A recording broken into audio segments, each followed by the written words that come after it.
Welcome the anointed ones. Watch closely, because what you see now will be nothing like what happens behind closed doors. That's not just a statement, it's a warning. For years, people thought they understood the story, that they had the upper hand, that the game was theirs to control. But here's a fact that will make your jaw tighten. Studies show that over 80% of emotional manipulation collapses the moment the target refuses to react. That means everything they believed they could hold over you, every plan, every subtle attack, every whisper meant to isolate and intimidate, was built on sand, and the tide has... Yeah, what's up? Yeah, we got the sober TemuTele in the interrogation chair. And all of a sudden, we're getting reset. We're getting back into it. Thanks for joining in.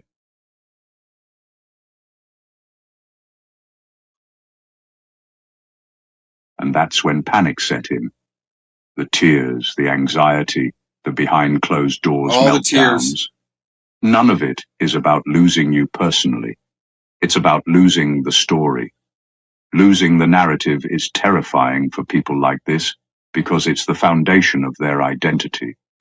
They thrived on having others believe their version of events, and once that belief begins to crumble, everything else collapses with it. Suddenly, they are forced to confront a reality where they are no longer the central authority, no longer the one in charge. They are left with a truth that's raw and unfiltered, and it is overwhelming. What's happening behind the scenes is a reckoning. Their emotional collapse isn't guilt or regret in the conventional sense. It's the sheer shock of realizing that for all their efforts, the control they thought they had was an illusion. They invested years in maintaining influence over perceptions, and now they are powerless to stop the truth from prevailing. That's why they are crying. It's not about you. It's about the empire of lies and manipulation they built that is crumbling right before their eyes, and they can do nothing to rebuild it. Number 2, they finally realized you were never dependent. You were patient. For a long time, they misunderstood your stillness. They thought your willingness to stay quiet, to endure, to wait things out, meant you had no other options.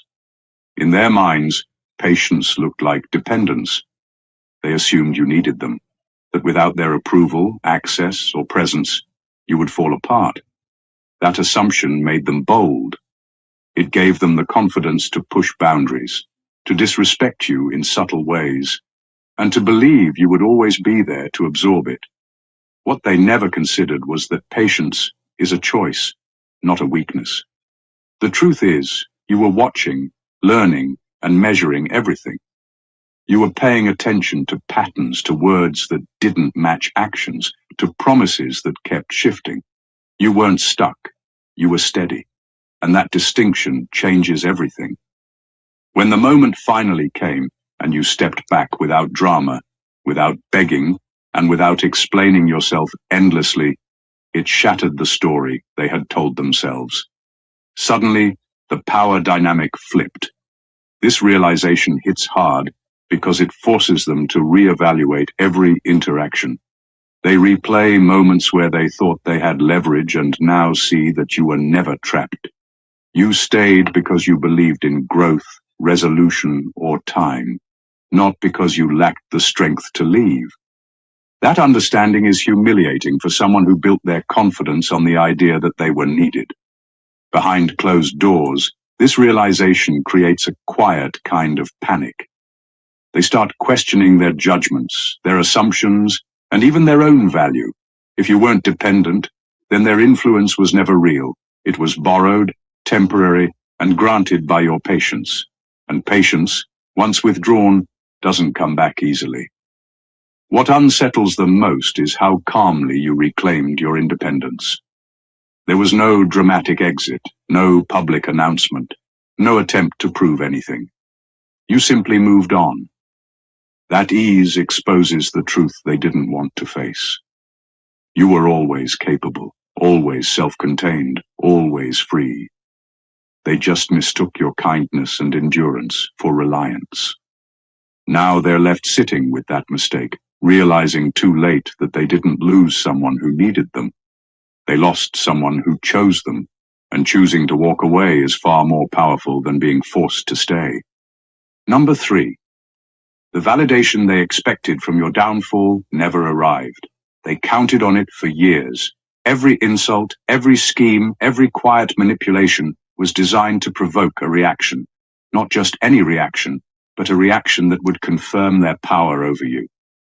They wanted to see you falter, to stumble, to bend under the weight of their attacks.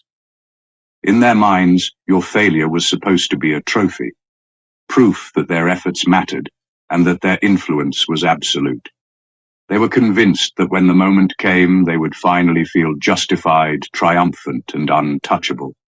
But you didn't fall. You didn't crumble. You didn't respond in the way they anticipated. Their expectations collided with reality, and the collision was brutal. The validation they sought, the sense of superiority and control that should have come from your defeat, simply didn't appear. That absence isn't just frustrating for them, it's destabilizing. They spent so much energy investing in the idea that they could manipulate your life and emotions that when the outcome defied their plans, it left them exposed. What they are experiencing now is the kind of disbelief that creeps in quietly at first, then grows into a heavy, gnawing realization. The emotional payoff they relied on for confidence, self-assurance, and justification simply evaporated.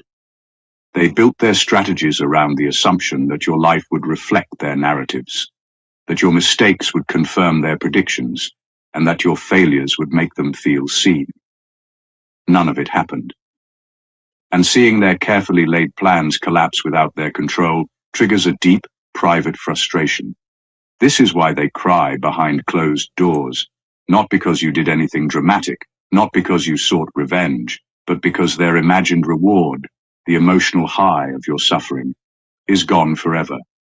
Their tears are the quiet admission that they were wrong, that they misjudged your strength, and that no amount of plotting can replace the certainty they thought they had.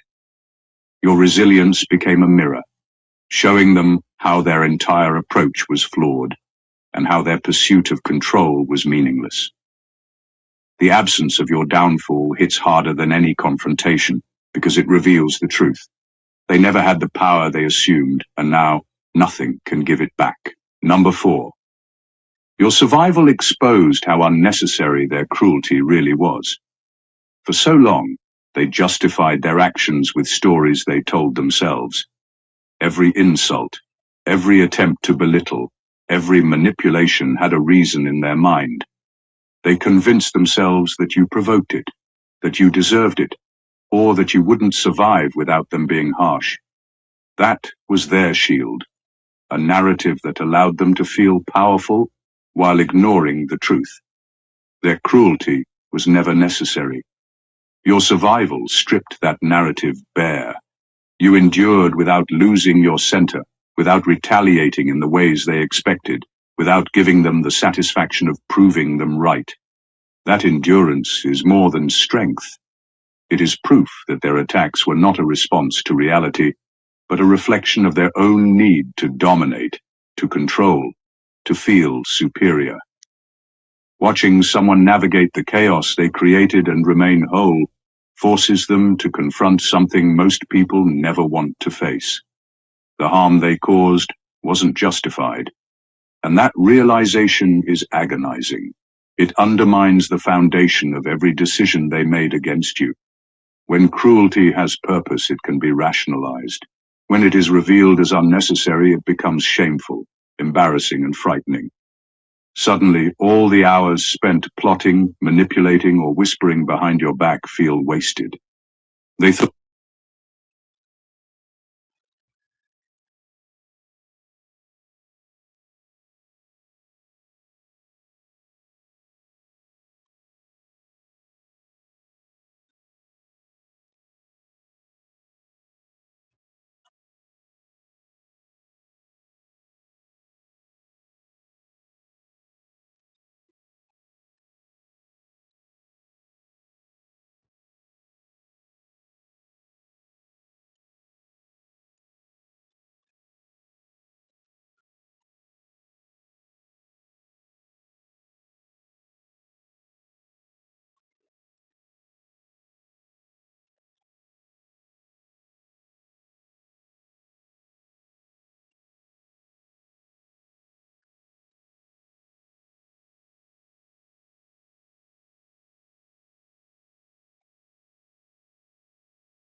Oh, that's a good trick.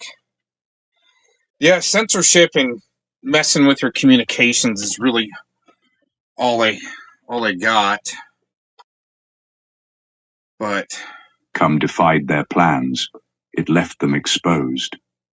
oh, What they are experiencing now is the kind of disbelief. Your plan of censorship and trying to do little app attacks and so forth to maintain your narrative. Here, let's just go back on that a little bit. The validation they sought, the sense of superiority and control that should have come from your defeat, simply didn't appear. That absence isn't just frustrating for them, it's destabilizing. They spent so much energy investing in the idea that they could manipulate your life and emotions that when the outcome defied their plans, it left them exposed. What they are experiencing now is the kind of disbelief that creeps in quietly at first, then grows into a heavy, gnawing realization. The emotional payoff they relied on for confidence, self-assurance, and justification simply evaporated. They built their strategies around the assumption that your life would reflect their narratives, that your mistakes would confirm their predictions, and that your failures would make them feel seen. None of it happened. And seeing their carefully laid plans collapse without their control triggers a deep, private frustration. This is why they cry behind closed doors, not because you did anything dramatic, not because you sought revenge, but because their imagined reward, the emotional high of your suffering, is gone forever. Their tears are the quiet admission that they were wrong, that they misjudged your strength, and that no amount of plotting can replace the certainty they thought they had.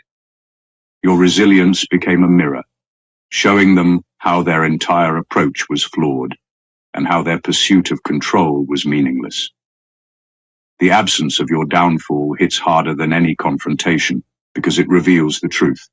They never had the power they assumed, and now nothing can give it back. Number 4. Your survival exposed how unnecessary their cruelty really was. For so long, they justified their actions with stories they told themselves. Every insult, every attempt to belittle, every manipulation had a reason in their mind. They convinced themselves that you provoked it, that you deserved it, or that you wouldn't survive without them being harsh. That was their shield, a narrative that allowed them to feel powerful while ignoring the truth. Their cruelty was never necessary. Your survival stripped that narrative bare. You endured without losing your center, without retaliating in the ways they expected, without giving them the satisfaction of proving them right. That endurance is more than strength. It is proof that their attacks were not a response to reality, but a reflection of their own need to dominate, to control, to feel superior.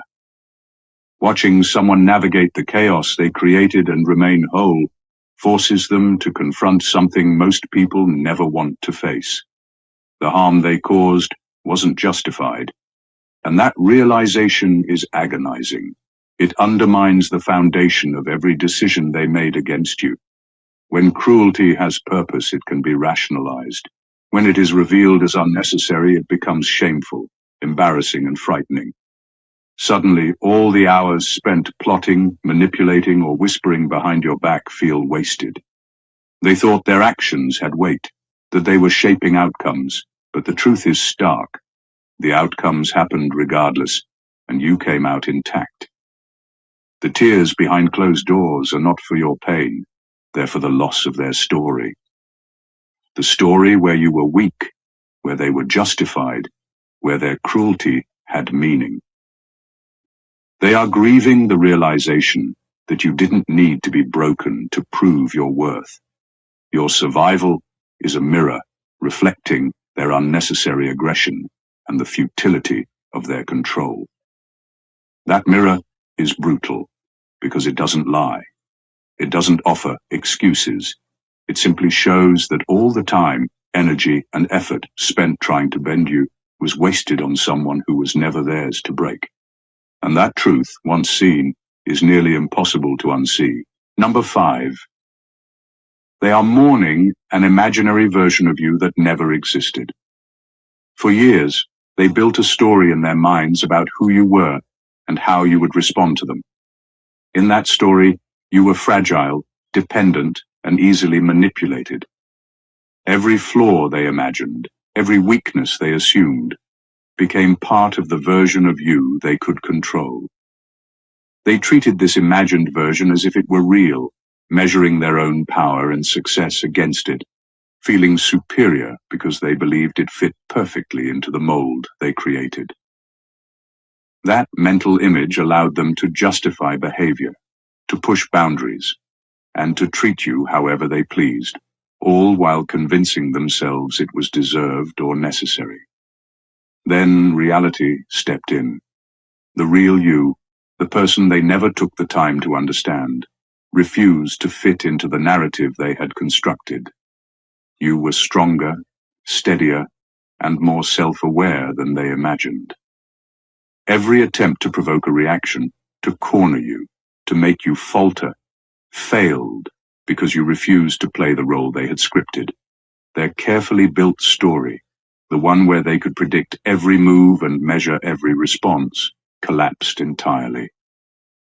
What they are grieving now isn't actually you, it's the fantasy they invested in for so long. They are mourning the version of you they thought they controlled, the one who would validate their superiority and confirm their strategies. That version never existed, and the reality is far more powerful and uncontrollable than they anticipated. This mourning is silent, private, and intense. It's not accompanied by public displays because admitting it would reveal their misjudgment, their overconfidence, and their inability to see the truth.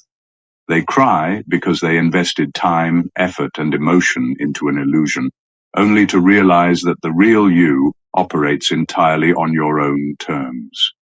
That gap between fantasy and reality is jarring. It forces them to confront how little control they actually had, how flawed their assumptions were, and how irrelevant their manipulations became. The tears behind closed doors are a tribute not to your failure, but to the fact that their imagined version of you, the one they could dominate, is gone forever, replaced by someone they can neither predict nor contain. Number 6. Your restraint forced them to face their own excess. They were counting on you to respond, to match their energy, to react the way they assumed anyone would under pressure.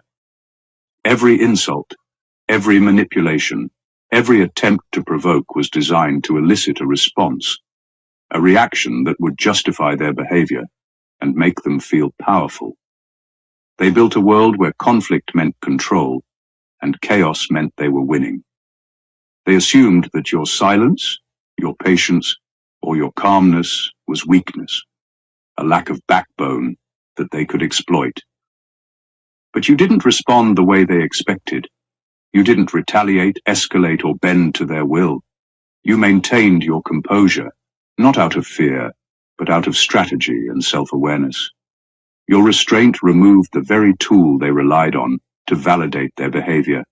Suddenly, their actions could no longer be rationalized as a response to you.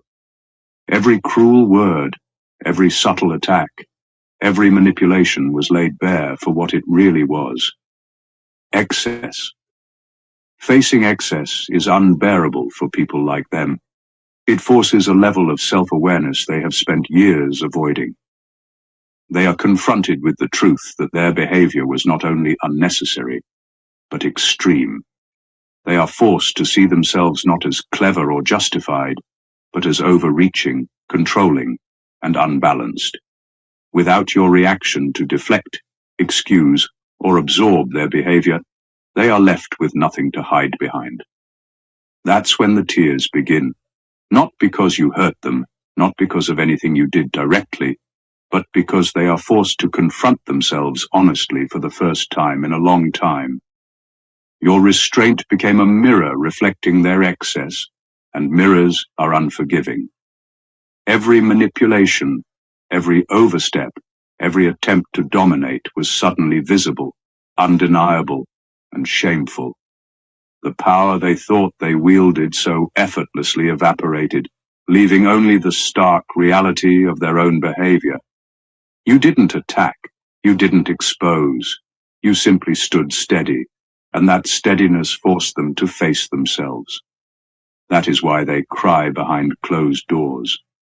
It's the uncomfortable realization that they created chaos where none was necessary, and the person they tried to break showed restraint so profound it left them powerless and exposed. Number 7. They lost the ability to provoke you into proving them right. For so long, every word, every action, every subtle maneuver was designed to push your buttons. They wanted to see you react, to confirm their assumptions, to fall into the trap they meticulously laid out. Your anger, your frustration, or even a moment of doubt would have been a victory for them, proof that their manipulation worked, proof that you were exactly the person they said you were. That reaction was their currency, the way they measured power and control, the way they justified every mean-spirited act, every underhanded tactic. But then, you changed the game. You refused to play. You stopped feeding the cycle, stopped validating their assumptions, and stopped giving them the emotional reactions they craved. That refusal dismantled the entire structure they built around you. Suddenly, all their schemes, all their plans, all their carefully constructed manipulations became meaningless. They lost the one thing they counted on most, your reaction. Without it, their sense of control vanished. What makes this collapse so intense for them is that it forces them to confront the reality they never wanted to see. They cannot manipulate what doesn't respond. They cannot dominate what refuses to bend. Every attempt to provoke is met with nothing, and that nothing is louder than any outburst could ever be. Your composure is not passive, it is a statement, a living proof that they were never in control, that their influence was an illusion, and that their power relied entirely on you choosing to give it to them. The tears they shed behind closed doors are the result of this realization. They are grieving the emotional leverage they once had, the predictable.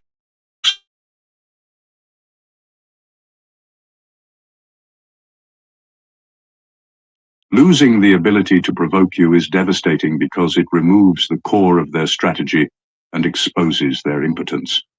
They are left with nothing but their own reflection, and it is in that reflection they see the truth. They were never as powerful as they thought, and the person they tried to dominate is now untouchable in a way that no argument, no manipulation, and no attack can ever undo. Number 8. Your name stopped triggering loyalty and started triggering doubt. For years, your presence in their life was like a constant validation. Every word they said about you, every story they told, every manipulation hinged on the belief that you were aligned with their expectations, that loyalty would always follow. They treated your name as a symbol of control, a confirmation that their influence was absolute. People around them, consciously or unconsciously, began to mirror their assumptions. Your life, your choices, even your successes were filtered through the lens they controlled, and that lens made them feel untouchable. Then something shifted. Slowly, quietly, your name began to lose the power it once held over them and those around them. The loyalty they assumed was automatic began to waver. Others started noticing things they hadn't before, inconsistencies, misjudgments, subtle cruelties that no longer went unquestioned. The image they built, the narrative they relied on, started to crumble under the weight of reality. When your name came up now, it no longer confirmed their authority. It raised questions. Doubt began to creep in where unquestioned support once stood, and doubt is a far more destabilizing force than direct confrontation ever could be. This is why the breakdown behind closed doors is so intense. They are not just grieving a loss of control over you personally, They are watching the influence they wielded over perceptions, opinions, and judgments slip away. Every miscalculation, every exaggeration, every lie they told is now visible in a light they cannot manage. They see it, they feel it, and they have no shield to protect themselves. The panic, the tears, the private frustration, it all stems from this loss of perceived loyalty. People they thought were firmly in their corner start questioning them quietly, and that quiet questioning is deadly because it exposes the fragility of their constructed world. Your integrity, your consistency, and your refusal to conform transformed your name from a symbol of validation to a mirror of truth. And behind closed doors, they are left facing a reality they cannot manipulate, control, or undo, realizing that the influence they once took for granted is gone, replaced by an undeniable, unstoppable doubt. Number 9, they realized you carry credibility they can't destroy. For years, they assumed that your reputation, your words, and your actions were theirs to manipulate. They believed that with enough gossip, distortion, or behind-the-scenes scheming, they could bend public perception in their favor. Every exaggeration they spread, every subtle lie they whispered, every attempt to discredit you was part of a carefully orchestrated strategy. They were convinced that credibility was fragile and that you were vulnerable to the pressure they could apply. But they were wrong. Time and again, you proved that your integrity, consistency, and self-respect were stronger than their attacks. Your credibility isn't based on what others say about you. It's rooted in truth, in behavior, in the way you carry yourself when no one is watching. That is the kind of credibility that cannot be shaken by rumors, distorted narratives, or manipulative schemes. No matter how many lies they circulated, no matter how many people they tried to influence, the foundation of who you are remained intact. The moment they realize this is devastating for them, every plan to smear, every strategy to isolate or control suddenly feels useless. They discover that the power they thought they had over you was an illusion because credibility is not given. It is earned, and you have earned it fully. They cannot touch it, they cannot manipulate it, and they cannot take it away. That is a reality that terrifies and frustrates in equal measure. The tears behind closed doors are the product of this realization. It is not just anger or frustration. It is the bitter truth that their influence has limits, and those limits are defined by the strength of your character. You exist in a space they cannot penetrate, a space where truth and consistency speak louder than any scheme. Your credibility is untouchable, and with that comes freedom, power, and authority. All things they tried to claim but can never truly have. Watching someone stand unshakable, untarnished, and respected while their own attempts crumble is a humbling, humiliating, and unavoidable reckoning. And now, behind closed doors, they have nowhere to hide from it. Number 10. Your calm rewrote the emotional power balance permanently. They spent years assuming that chaos equals control. Every insult, every manipulation, every push and pull was designed to provoke a reaction, to make you defensive, angry, or desperate.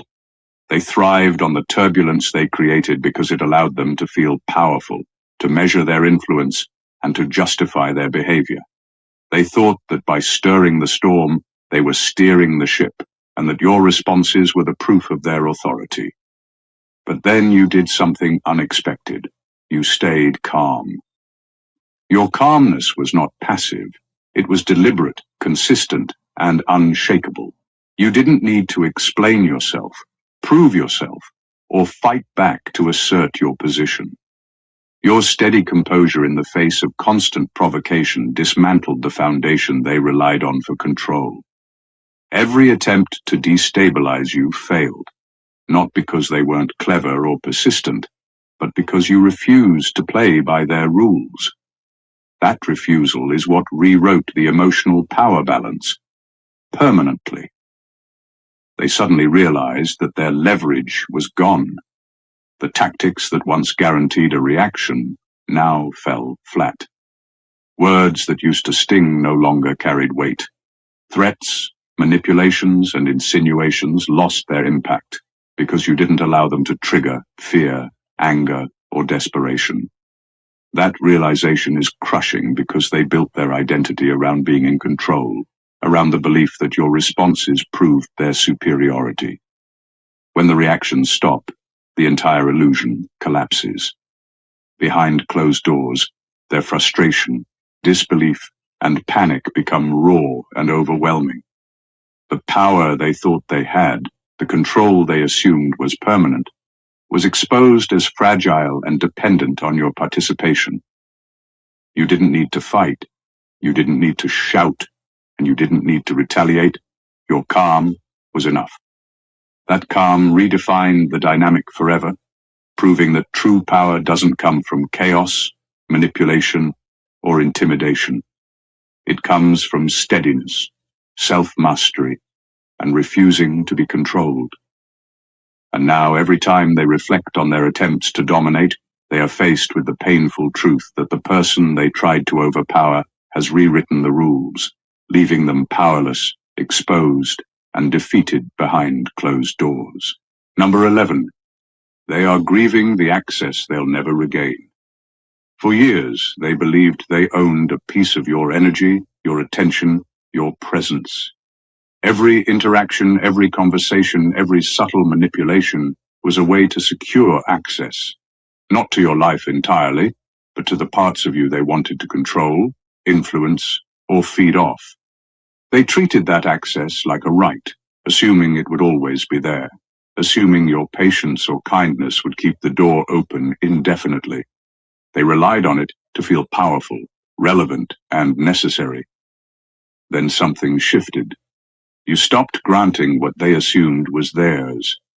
You didn't need to broadcast your independence or make a grand statement. You simply moved in a way that preserved yourself, your energy, and your boundaries. And that is when the grief set in. They aren't mourning you personally. They are mourning the access, the influence, the control they assumed would be permanent.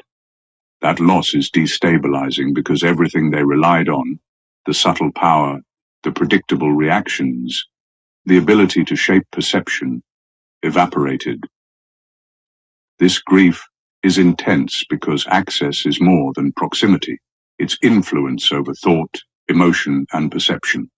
They thrived on being able to direct or manipulate these things without effort. When that access is gone, so is the quiet authority they built for themselves. Every interaction they now replay in their minds reveals the futility of their attempts to control something that was never theirs to hold. That realization fuels frustration, panic, and ultimately tears behind closed doors. They are left confronting a stark truth. Influence is fragile, and the energy they thought they commanded was never theirs to keep. You have preserved yourself, and in doing so, removed the one thing they counted on to feel dominant. Your boundaries, your strength, and your independence expose the emptiness behind their strategies. The loss of access isn't something they can rebuild, manipulate, or recover, and that finality is what drives the intensity of their grief. Behind closed doors, they are faced with the painful reality that the control they took for granted is gone forever, leaving them powerless and forced to watch from the outside as you thrive without them. Number 12.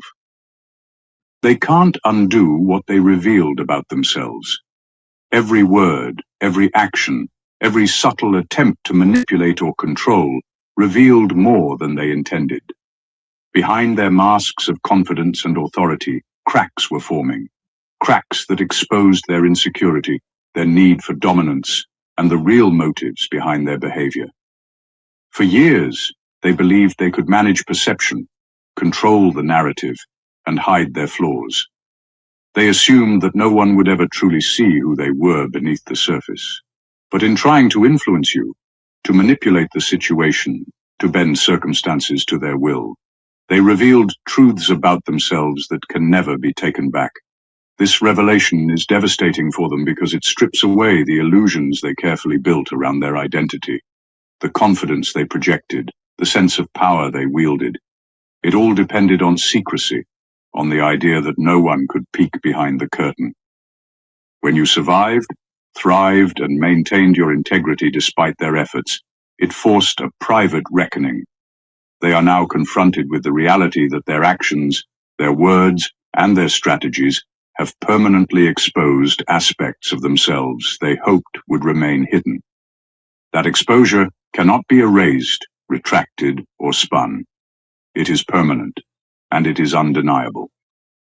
The intensity of their private despair comes from the permanence of this truth. They cannot convince themselves otherwise, they cannot manipulate the facts, and they cannot control how those who saw the truth perceive them.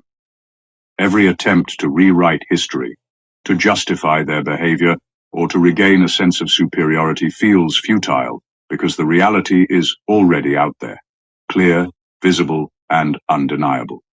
This is why tears flow behind closed doors. It's not about losing you, it's about losing the illusion they created of themselves. They are mourning their false sense of control, their carefully constructed persona, and the credibility they assumed was untouchable. You forced them to confront the truth of who they really are, and there is no undoing it. That confrontation, private and unavoidable, is raw, humbling, and suffocating. And it is permanent. Number 13.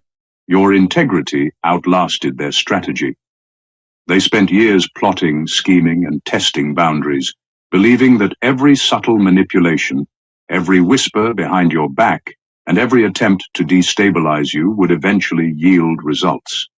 They assumed that persistence, pressure, and cunning could bend you, that with enough effort they could shape your life, your decisions, and your reputation to fit their version of reality. They had a strategy, and in their minds it was flawless. Every move was calculated, every action designed to provoke, confuse, or intimidate. They were confident that you would eventually falter under the weight of their tactics. But your integrity didn't bend, your strength didn't crack, your consistency didn't waver. While they relied on shortcuts, manipulation, and fear, you relied on truth, honesty, and self-respect. Where they built structures on shifting ground, you built your foundation on solid principles. No matter how complex their schemes, no matter how many angles they attacked from, your integrity was unshakable. They soon realized that their strategy was failing, not because it wasn't clever, but because it was attempting to move something immovable. This realization is crushing for them.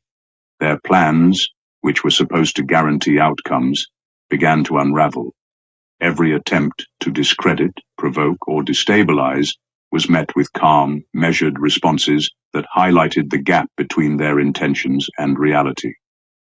They are left to confront a truth they never anticipated. You cannot be controlled by deception, intimidation, or manipulation. Your integrity, built quietly and steadily over time, proved stronger than every tactic they deployed. Behind closed doors, this is what breaks them. It's the bitter awareness that while they were obsessing over control and influence, the very thing they tried to undermine was untouchable. You weren't reactive, you weren't predictable, and you weren't pliable. You were steadfast. Their strategy failed because it relied on weakness that didn't exist. Their tears are born of the humbling truth that integrity cannot be outmaneuvered, manipulated, or destroyed. And in the quiet of their despair, they are left facing the undeniable fact that they wasted years trying to break someone who could never be broken, proving once and for all that truth and integrity outlast every calculated scheme. Number 14. They are crying because deep down they know they lost something irreplaceable, and it wasn't you. For all their efforts, all the plotting, all the manipulation, they failed to see what truly mattered slipping away. Every scheme they devised, every attempt to control or belittle, was aimed at proving themselves dominant. at securing a sense of superiority they desperately craved. They believed that as long as they could manipulate outcomes, provoke reactions, and dictate perception, they were winning. But what they lost in the process was far more significant than anything they could measure with control or influence. It wasn't you they lost. It was their chance to be better, to be honest, and to grow alongside someone who demanded nothing but integrity and truth.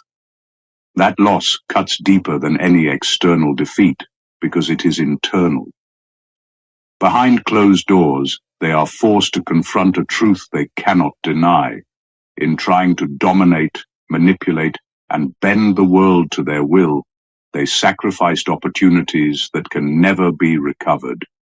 They cried when they realized that the bridges they burned, the trust they shattered, and the respect they ignored were irreplaceable. Not because they were gone, but because the moments to earn or maintain them will never return. You stood firm, unshakable, and unwilling to compromise your values, and in doing so, you exposed the emptiness of everything they believed they had accomplished. There is no strategy to reclaim what they lost. No lie, no manipulation, no charm can undo the awareness that the real victory, the ability to act with honesty, to nurture trust, to earn loyalty without coercion, was forever out of their grasp. That realization is devastating because it strips away the illusion of power and leaves them staring at a reflection of what could have been if only they had chosen differently. The tears they shed are not for you. They are mourning a version of themselves they can no longer access, someone capable of integrity, empathy, and true connection. And the irony is undeniable. The one they tried to break, the one they underestimated, is the reason they are confronted with this irreplaceable loss. You survive, you thrive, and behind closed doors, they are left with the inescapable truth that the most valuable thing they lost was never yours to take. It was their own chance to rise above themselves. Conclusion. Every step of this journey reveals a truth that many will never understand. Being a chosen one is not about fighting every battle or proving yourself to anyone. It is about standing unshakable, moving with integrity, and allowing the truth of who you are to outlast every manipulation, every scheme, and every attempt to control you. The people who once sought to dominate, belittle, or provoke you are now confronted with the undeniable reality that their efforts were wasted. Behind closed doors, they face tears, panic, and regret. Not because you faltered, but because they miscalculated your strength, underestimated your patience, and failed to see that their control was always an illusion. Through every challenge, every attack, and every subtle attempt to destabilize you, you remained steady. Your calm became your power. Your restraint became a mirror reflecting their excess, and your integrity became untouchable. They cried not because of what they lost in you, but because of what they lost in themselves. Opportunities for honesty, growth, and true connection that can never be reclaimed. The reality is clear. Their tears are a testament to your resilience, your wisdom, and the unshakable foundation upon which your life is built. You didn't need to retaliate, argue, or justify yourself. You simply lived with consistency, and that alone rewrote the rules, exposed illusions, and left them powerless behind closed doors. For those watching this, remember that true power is quiet, steady, and rooted in integrity. It does not require chaos, manipulation, or forcing others to bend. The very people who sought to dominate you now serve as living proof that the strongest victories are the ones achieved without compromise, without losing yourself, and without giving them the satisfaction of seeing you react. Your life, your strength, and your unwavering truth are the greatest statements you can ever make. If this video resonated with you, make sure to subscribe to the channel to stay connected with content that empowers and uplifts. Don't forget to like this video, leave a comment sharing your thoughts or experiences, and share it with someone who needs to hear this message.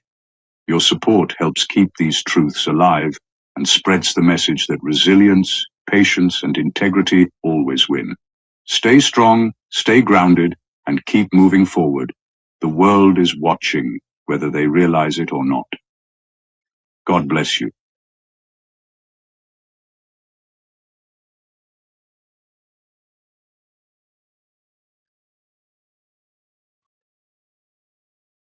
Others over-explained. A few suddenly distanced themselves. That wasn't coincidence. That was exposure without confrontation. What made this so unsettling is that you weren't trying to reveal anything. You weren't hunting for flaws or digging for secrets. You simply showed up as yourself, grounded and aware. And that kind of presence has a way of disrupting hidden agendas. When someone is carrying manipulation, dishonesty, or ill intent, they rely on comfort and cover. Your presence removed both. You see, darkness thrives when it blends in. It needs noise, distraction, and group agreement to stay hidden. But you brought stillness. You listened more than you spoke. You noticed inconsistencies without reacting to them. That alone made people uncomfortable. When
more cowbell. Give me cowbell. I want cowbell. Give me more cowbell. Give me cowbell. I want cowbell. Give me more cowbell. Give me cowbell. I want cowbell. Give me more.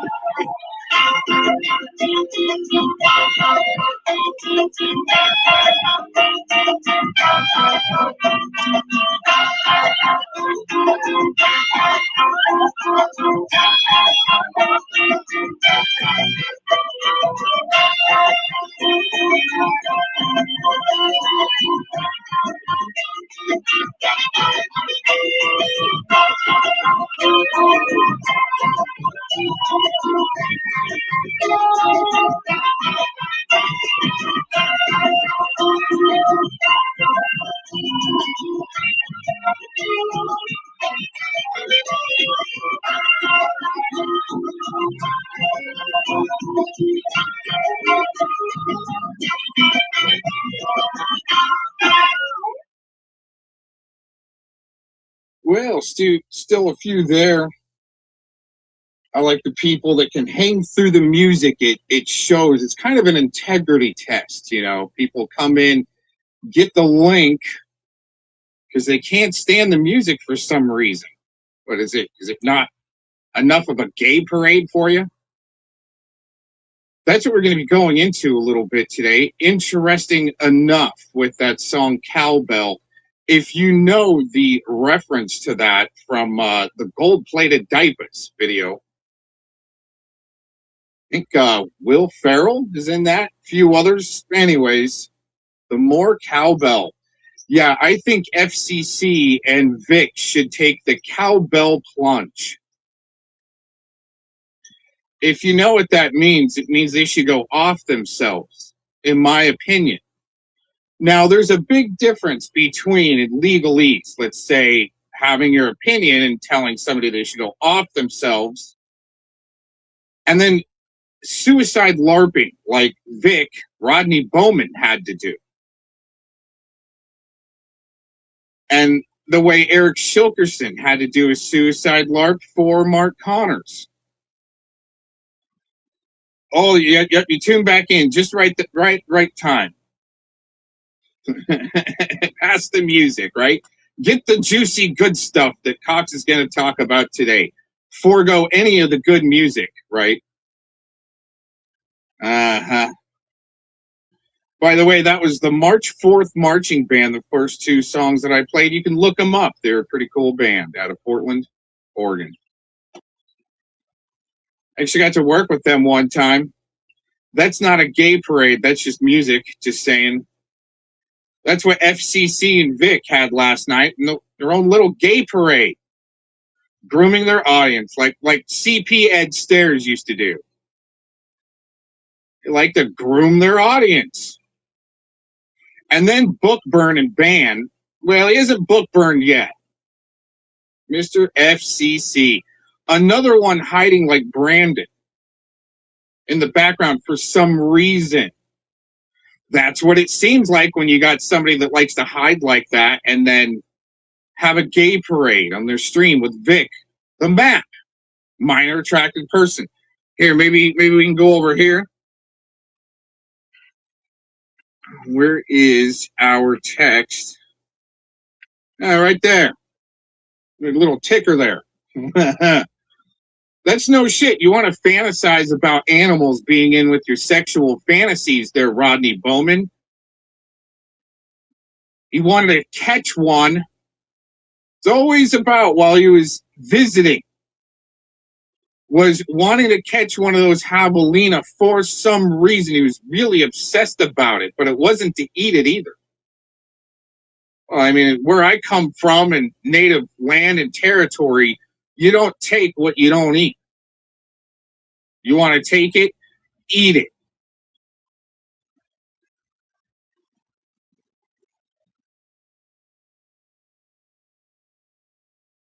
So adding in even the animals to do their, I just think it looks like a straight man shaming ritual to me. And then you got little shill bags that were part of the Predvidian. Well, it looks like they still are. The way they like to groom their audience. Huh, Missy? We're going to get into Missy a little bit more, too. She likes that gay parade shit and the straight man shaming rituals. And especially the video she has on her channel, which I found very interesting. That's titled Brandon with a W or a win, all being paneled up with Predward. You shitbags like FCC and Vic Rodney Bowman likes to keep your little shitbag CP suspect big guy going, right? You love that gay shaming ritual. It's straight man shaming ritual. As a matter of fact, I got a date with a hottie tonight. Usually when I do a podcast like this, I'll get a little personal, maybe even doc some personal information. Oh my gosh, OMG.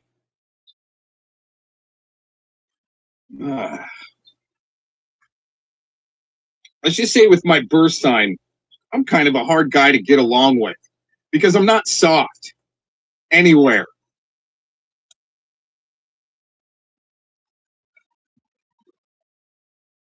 You ask some of these little shitbags. Here's two things: to smoke out a shill, or yes, Lisa Lake. And thanks for joining in, Lisa Lake. I really enjoy when you're here.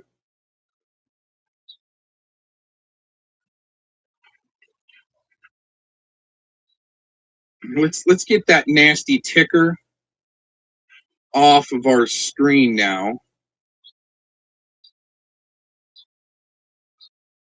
Let's let it finish though. Yep.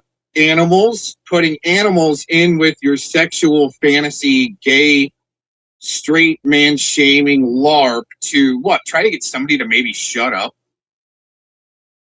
Adding in animals.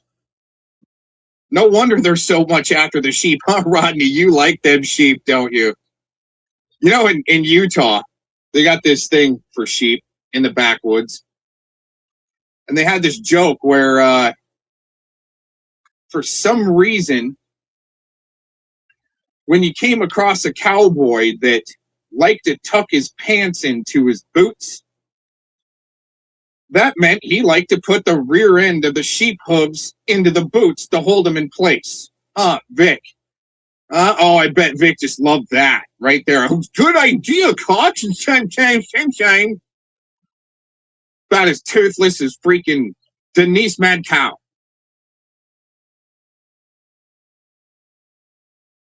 You come around me and you got a LARP like you're straight by saying, oh, he loved his woman that died of AIDS. He just loves women, right? Then you go and you turn around and you become this little demonic piece of shit. I pretty much knew you were, but it kept on just putting you to the test to keep you pushed and pressed. To rule number 2 of business, do what you say you're gonna do. Think FCC can freaking can debate? No, he's gonna ban and censor like a little bitch. Wait till I find out what his name is. I'm gonna make a bunch of fun accounts. Soft doxing his first name like I did with Nettie. And have fun. You like to lie about people, and I like to dig into people once you like to lie. Anyways, what you do, there's 2 things you do to shitbags in your now communities, right? Commie communities. It's been busted down to little pockets that are easier to monitor. You want to ask somebody like the rodent, right? Comes up into your little area.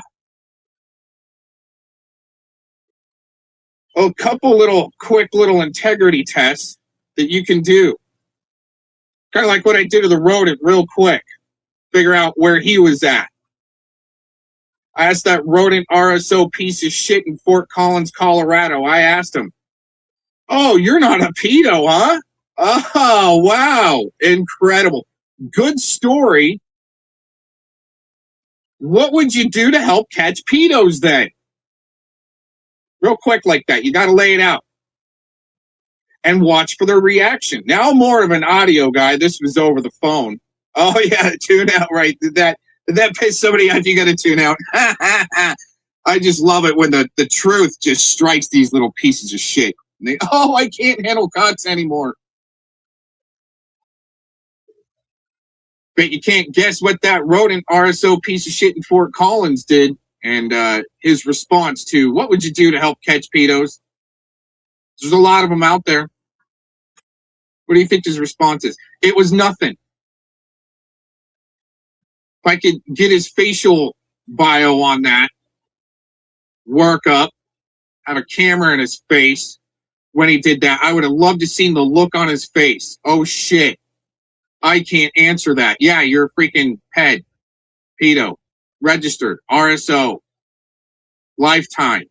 Good luck trying to get yourself off by thinking you're being harassed, but when you're being put on blast because you're trying to get close to children again. With your little kitty cat accounts, oh, they're RSO, piece of shit, Rex Fredrickson in Fort Collins, Colorado. Gotta live close. For some reason, gotta live close to the downtown campus of Fort Collins there, the college, right? Oh, so he can use the bus stop, right? Wow. Vic, Rodney Bowman, another great catch. Helped bust open from the inside. He likes them young waitresses, don't ya? And then young boys, and then animals. CP Ed liked to groom his audience with the sick details, the News Now Houston case. What he did to his daughters. David Earl Warren. What are these shitbags doing around? The second integrity test you can do, like I did to Fellowmon, is you ask them, what is your biggest life accomplishment? And when they say, yeah, I think he said, well, let me get this right. It's been a while. Maybe I should re-release the Fellowmon, the first Fellowmon panel, where I ask him, Fellowmon, what's your biggest life accomplishment? He thinks about for a second. He goes, destroying cocks.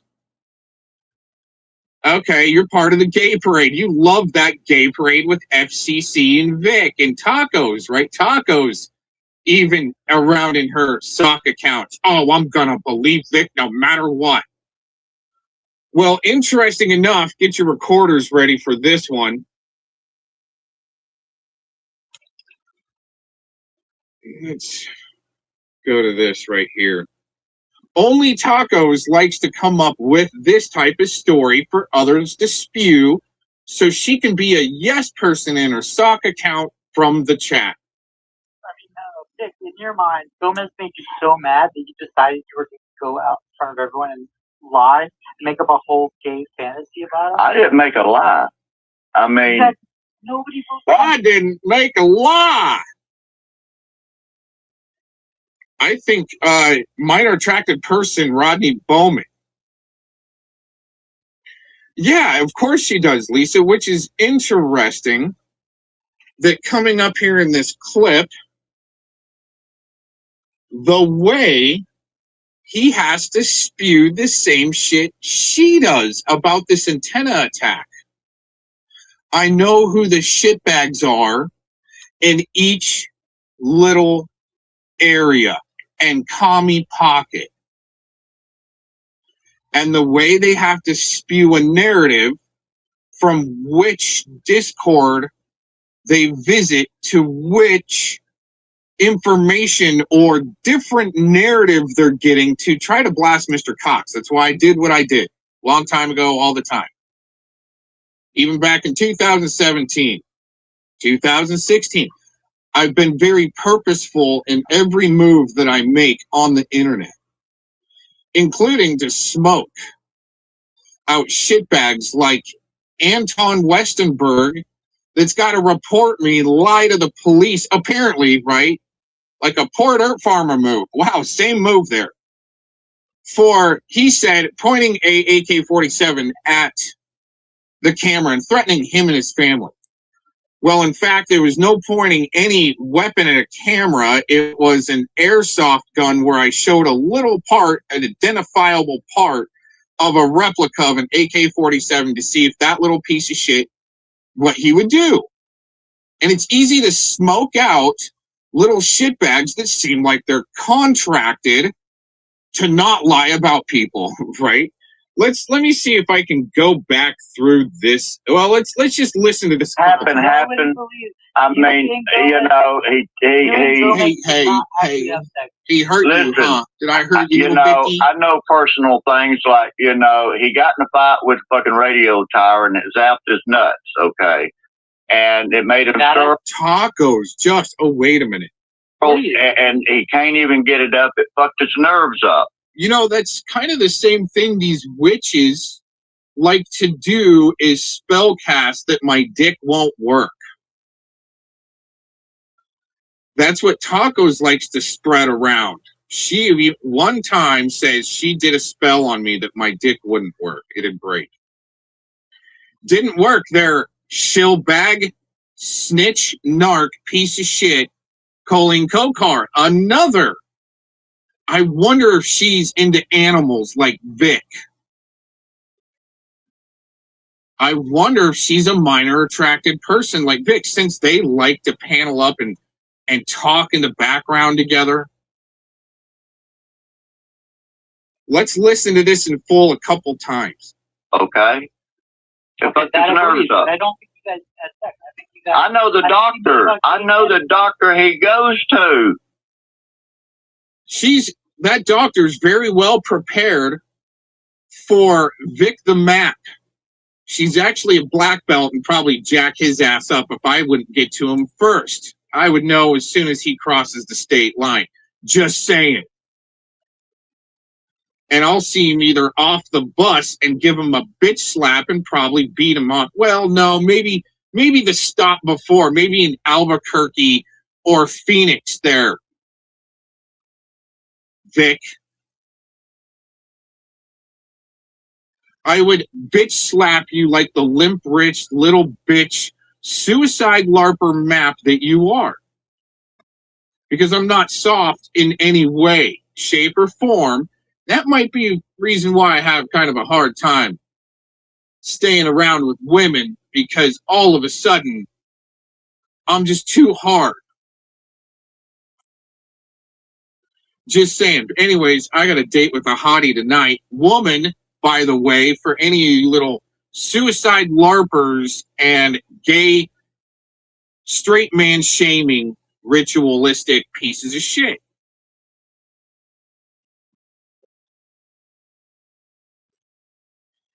Have fun in your gay parade, ladies. Hey, I know that I can drive you there now if I wanted to. I mean, but this is the thing. This is the thing. He's got nerve problem. This is good. FCC FCC just loves it. This is good. He feels like he's destroying people when he's sitting there crying. Oh, Mitch told me to go off my shelf. Be quiet. Brr. Wait till I do some shower streams on FCC.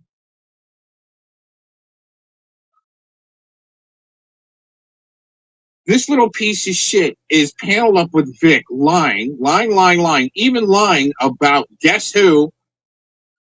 The Gen A passing away LARP. And don't make me break out an old phone and let's go through some Gen A text messages. Wouldn't that be fun? Don't make me go up to Cappy's Bridge and break out some cameras and walk through that scene. I wonder how Sugarshine was so convinced and knew that I was breaking up their LARPs. I wonder if that was some inside intel. I don't mind wasting these little shill bags, energy, and unlimited funding to fuck with people. I will fuck with you back, and I will get up close and personal and even do a Well, use a shitbag like Vic to go do a LARP video down in Buckeye to smoke out a bunch of shit. I don't mind traveling. I just haven't wanted to for a while. Dick, in your mind, Gomez made you so mad that you decided you were going to go out in front of everyone and lie, make up a whole gay fantasy about it? I didn't make a lie. I mean, nobody believes what happened. I mean, you know, hey. Listen, you know, I know personal things like, you know, he got in a fight with a fucking radio tower and it zapped his nuts, okay? And it made him thorough, and he can't even get it up. It fucked his nerves up, okay?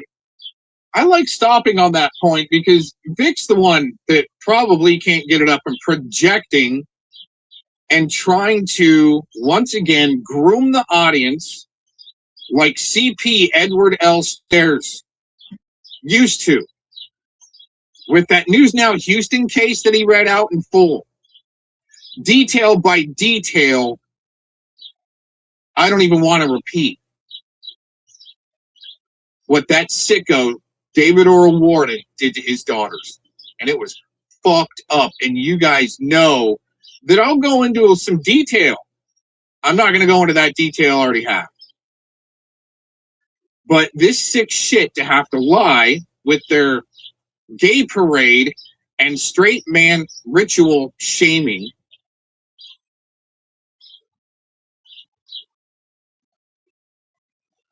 I'm just trying to figure out what I want to do because I have so many options.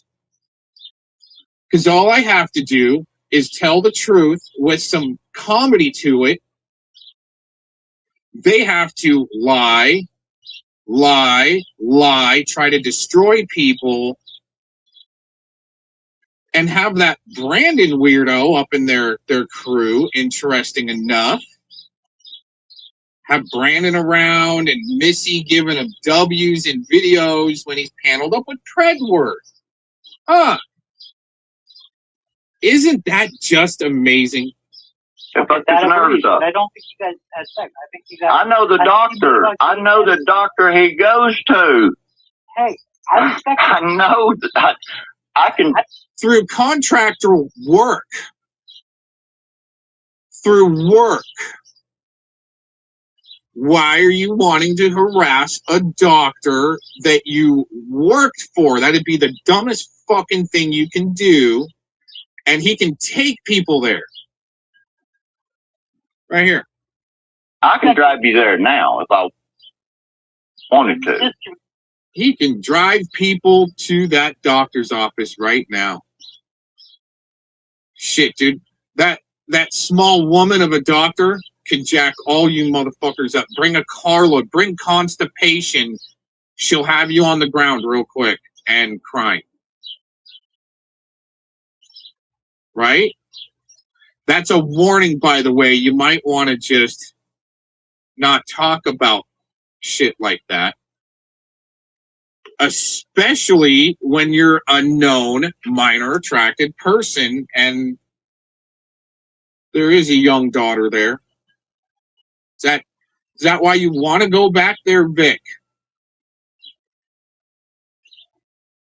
Maybe he's like Terry, the stripper in Chilliwack, too, that wants to film children being taken out of the home or going back and forth from the home because maybe they might be already for sale. That's what's been said by other detectives and investigators. I mean, but this is the thing. This is the thing. He's got nerve problem. This is good. So that is good, huh, FCC? All of that line from your panel, that's good.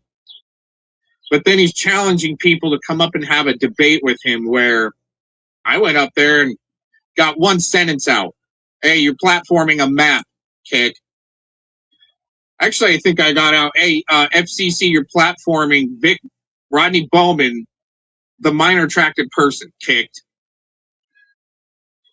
Oh, so he can lie about me, but I can't tell the truth. Interesting.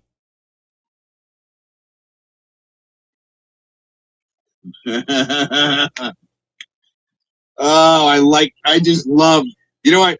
Tams thinks she likes her character. You don't have the balls to reel them all the way in. None of you had the balls to reel in the rodent all the way in. And gaff that piece of shit looking platypus half fish. Uh-huh. Y'all ran. But hey, you're not the ones that are trained, but acting like it.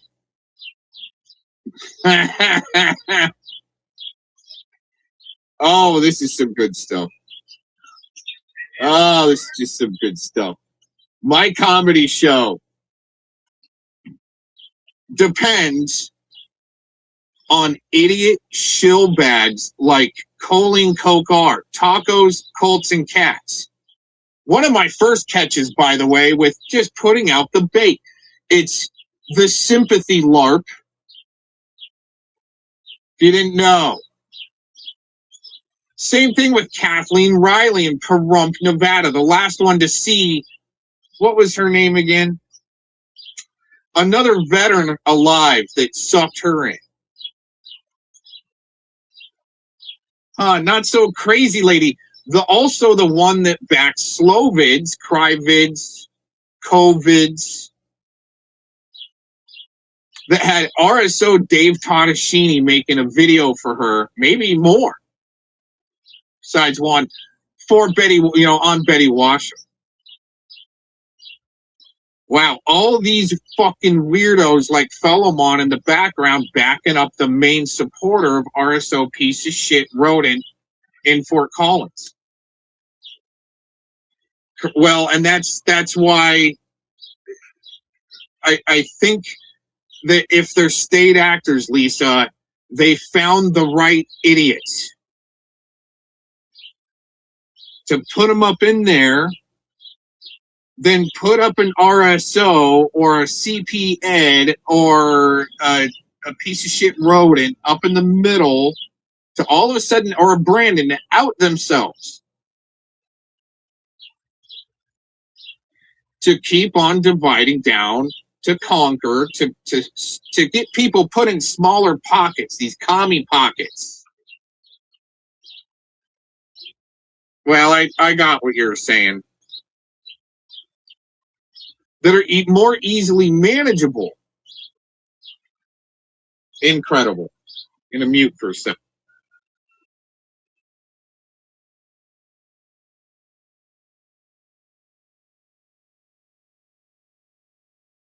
That my Bluetooth times out too quick. Turns off. So it's only got like 5-10 minutes before it turns off, which is good. Helps save battery. It's probably why it's lasted so long. It's one particular Bluetooth. This thing is butt old. Like, it kind of even looks like dirty, grimy, like what Vic's mouth would look like if he were to smile. But he wasn't. He put on a pretty good mask. Again, my neighbor and I, if there would have been any limp wrist action while Vic was around, we probably would have beat the shit out of him and sent him back on the bus because it would have told me more. The thing is, okay, when you ask somebody like Vic, hey, what's the most incredible thing you've done in your life, Vic? Oh, well, I made this veneer that was a Marilyn Monroe out of a pattern. But it took you a minute to get out that oh my God, that was an incredible design that you did with that Marilyn Monroe veneer. Whatever the fuck you want to call them from there, right? Little half-assed wood paintings. Oh, well, you're pretty creative then. Did you do that like all on your own? Well, I used a pattern to get that Marilyn Monroe into the veneer that I cut with the razor blade.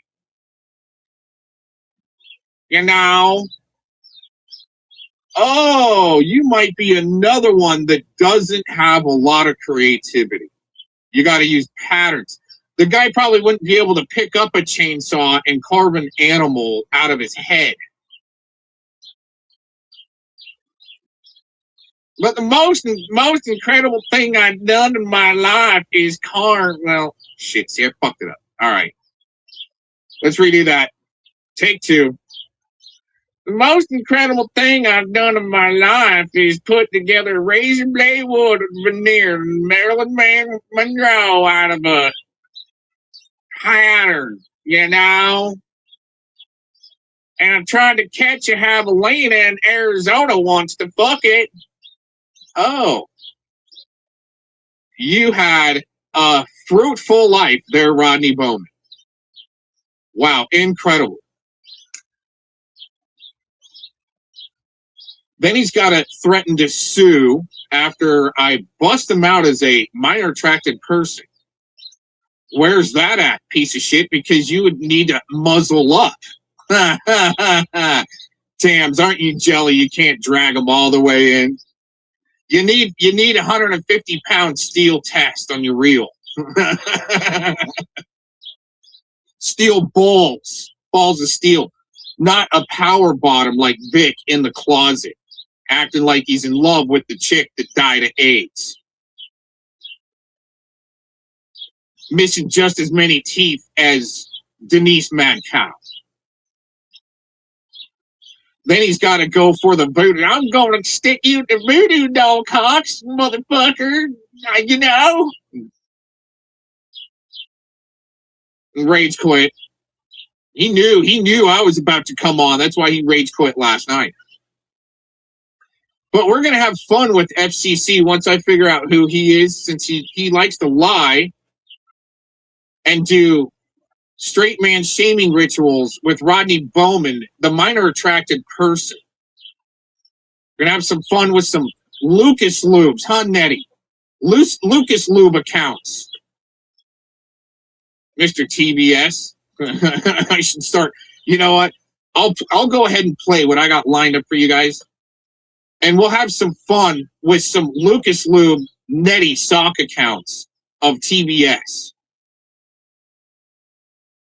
Because obviously, you know, the only thing I'm getting my channel shut down for or struck for is medical misinformation. So, hey, I guess lying is okay. So let's have some fantasy and comedy fun back. Right? I mean, you guys like to have fun and lie about each other and have your gay parade with your straight man shaming rituals. Let's have a fantasy session right here and go over what you ladies like to participate in with your little witchy warlock poo-poo shit, trying to say that, well, trying to spellcast that men's dicks will break and not work anymore. Just saying their tacos. Got a great date lined up for tonight.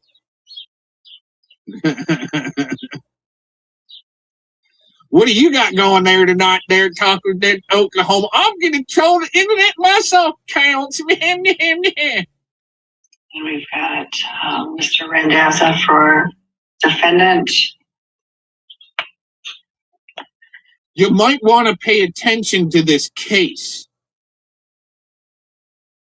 because it's going to come about where we're going to be able to sue snitches for defamation and slander. I really didn't want to do that. I really don't want to do that. I'm not looking for a court case like Clovis is with their little boy toy on the internet, CPA, to sue people. Haven't been wanting to. Not looking for a courtroom. But others will, right? Y'all want to play witchy warlocks, especially with Monograph. Huh? Y'all want to play like your witchy warlock like Monograph? And then Mr. Keziah, are you the pro-hack VJ? I don't hear you. Private court's pardon. I am the sponsoring attorney. Yes, okay. Thank you. All right, Mr. Randazza, your motion. Thank you very much, Your Honor. Your Honor, as you've probably noticed looking at the file, there are hundreds of pages of exhibits here. I'll give you a title just so you're not sitting there trying to guess. Monograph versus Rakita Law, audio of April 10th hearing, request for summary dismissal.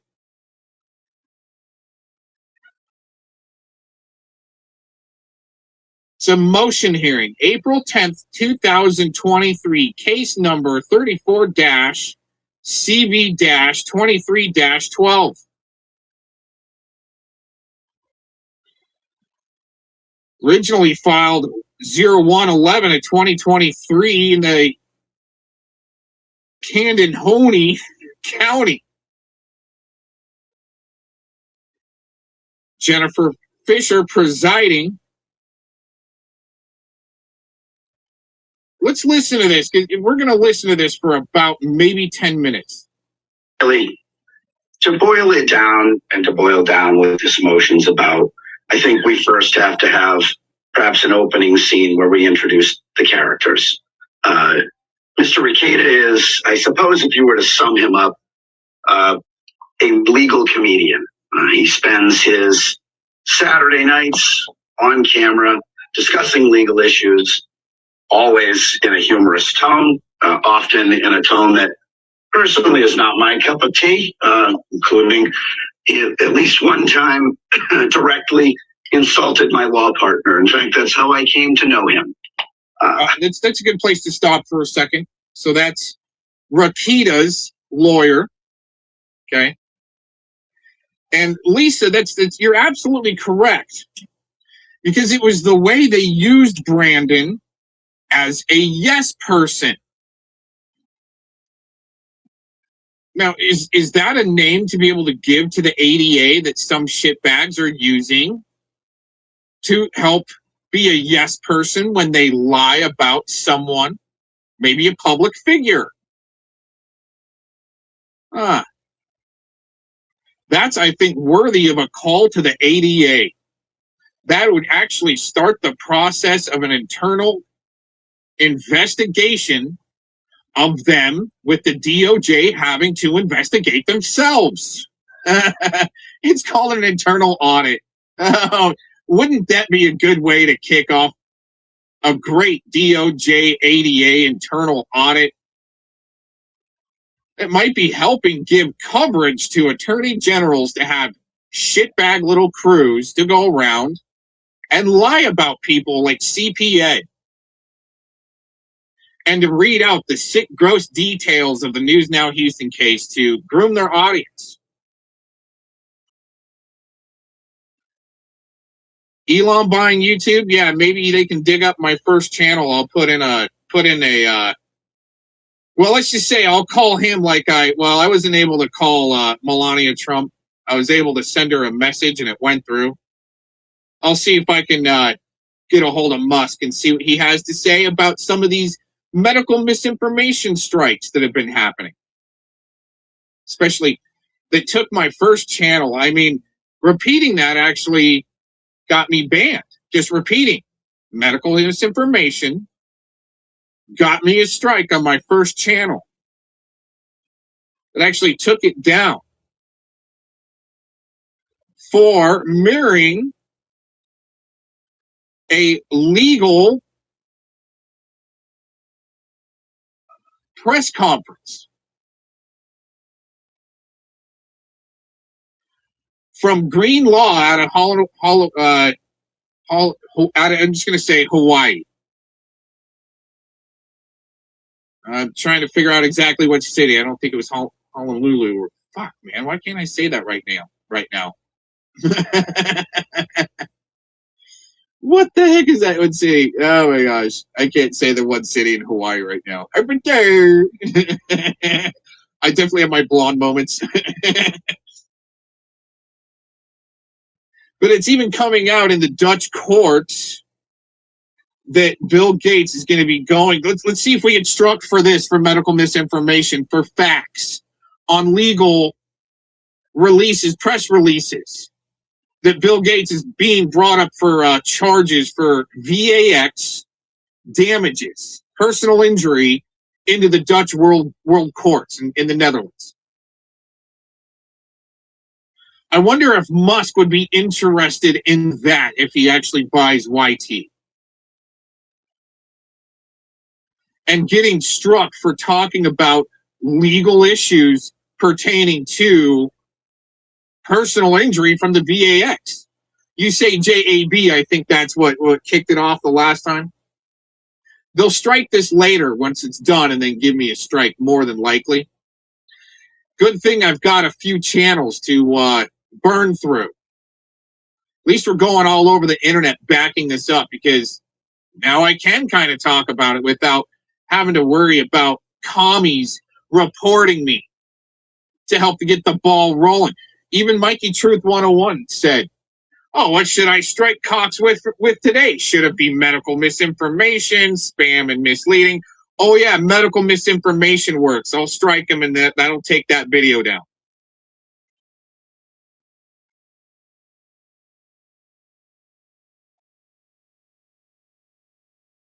Incredible, huh? The book burning going on, especially with the lying, but I guess if you don't talk about important issues like Bill Gates being taken into the world court on in the Netherlands for a VAX injury case, 5 to 7, I believe, plaintiffs in that case. But I really find this Rakita Law versus Monograph case very interesting. I don't know how it's ended up. I don't know when the next hearing is or where the case is at. I haven't had time to really keep up with that part of this case. It's a very important case, actually. Just like the Mr. 303 case as the defendant, with an RSO rodent in Fort Collins as the plaintiff, trying to get a restraining order against Mr. 303 for putting him on blast as being an RSO in public. Thank God that judge had a conscience, or maybe would have, if he would have swayed the other way, that judge really would have busted out their protection of pets in the state of Colorado. Right? Because they really love their pets, especially Fort Collins police. They love their pets in Fort Collins. Especially when they go to stab CPP Tommy, which is like attempted murder to me. They tried to kill him, tried to stab him. And CPP Tommy was chasing down a ped and yelling, "You fucking ped, I'm going to get you." The guy turns around with the knife out and goes to stab him. And CPP was like ducking and bobbing and weaving and shit. He chases the ped all the way to the mission, a few miles, like maybe a mile and a half, something like that. Maybe even 2 miles. Chases him. Police are waiting at the mission. Because at the same time, CPP Tommy's on his live stream going, I bet he's heading for the mission, because that's where he's registered at. Police are waiting. Tommy shows the footage. He tried to stab me. Police let him go. Nothing. Not even from the catch. Nothing. Police let him go. They love their peds in Colorado for some reason. Hobgood case. Coming out more with that. Thank you, Shay. Thank you so much for staying diligent on your cases and getting pissed off and going out there and decoying some sick motherfuckers for them to plead guilty.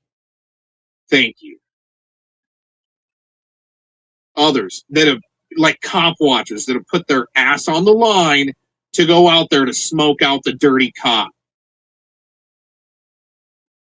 We've been doing this before there were cop watcher communities and before there were pred catcher communities. Little shit bags out there, we're gonna smoke you out. But as much as you want to LARP and lie, at least we don't have to suicide LARP to try to get on our side, get some shit done to get out of it. And that's what they're doing. They're doing anything and lying about anything to get out of it. Rodney Bowman, I'm going to start traveling again. I'm going to put you on fucking blast. You like to walk in the footsteps of Locksmith, do you? Huh? And, I'll roll up with the camera crew. Get you walking out to go down to the corner store to get some lube so you can plug yourself in the ass, you power bottom bitch. I will fucking slap you with the back of my hand like the limp wrist you are and deserve to be slapped. It's like Scotty Cuckarati. That's all it's going to take to knock him out. The back of a hand. A bitch slap. But that's what them faggots like. They want to be slapped. Well, my back of my hand's going to fucking knock you out. Then all of a sudden, there might be outlines traced on the fucking cement in your body. That's not a threat. It's not even a promise. That's comedy. Something that I wouldn't want to do.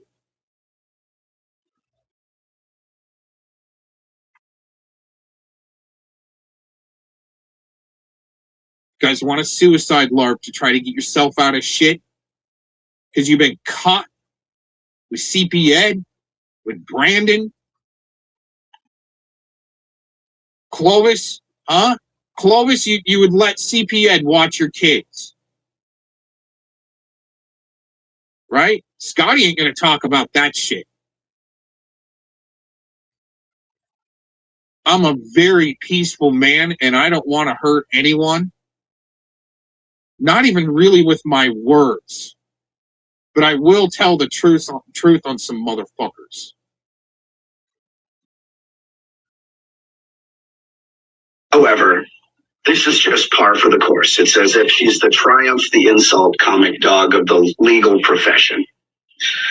Now, on the other side, we have Mr. Quest, and I say that with quotes. I am not stipulating that that's actually his name. He has had at least claimed name changes, but let's refer to the plaintiff as Mr. Quest. Mr. Quest has sought and frankly achieved fame since at least, I would say, the early 2000s. I sincerely hope the court is not familiar with the original video, Two Girls, One Cup. I would like to summarize it by saying, despite a career where I have had to watch pornographic movies as part of my First Amendment practice, it shocks me. I've never made it past the first 7 seconds of it without having an adverse reaction in my stomach, and I'm not being hyperbolic. However, Mr. Quest stormed onto the scene then. When that video came out, and produced his own version of it, one in which he showed himself and a child's doll consuming what was supposed to be feces and then engaging in, I would say, sexually charged acts. That certainly got him a great degree of notoriety. Over the years, he enjoyed that notoriety and built upon it. He claims to have been the originator of the theory, and I use that term loosely, that no one actually died at Sandy Hook. In fact, he's expressed some umbrage that such theories have been credited to other people. He's got at least 71,000 YouTube followers as of today. He has used that fame and used that platform in ways that, frankly, I find disturbing, threatening Dr. Fauci, for example, whether you agree or disagree with Dr. Fauci's positions or how he executed his duties, actually threatening him, I think, is beyond the pale. And he has also used that platform in order to attack people who he thinks are his perceived enemies, including Mr. Rekieta. I think since at least 2019, these two gentlemen have been in conflict. And since then, he has attacked Rekieta, I'd say calling him, and just some of the examples I have here on my outline, but a non-exhaustive list, referring to Mr. Rekieta frequently as a quote-unquote retard, con man, fraud. And the two of them have certainly gotten into it, so to speak.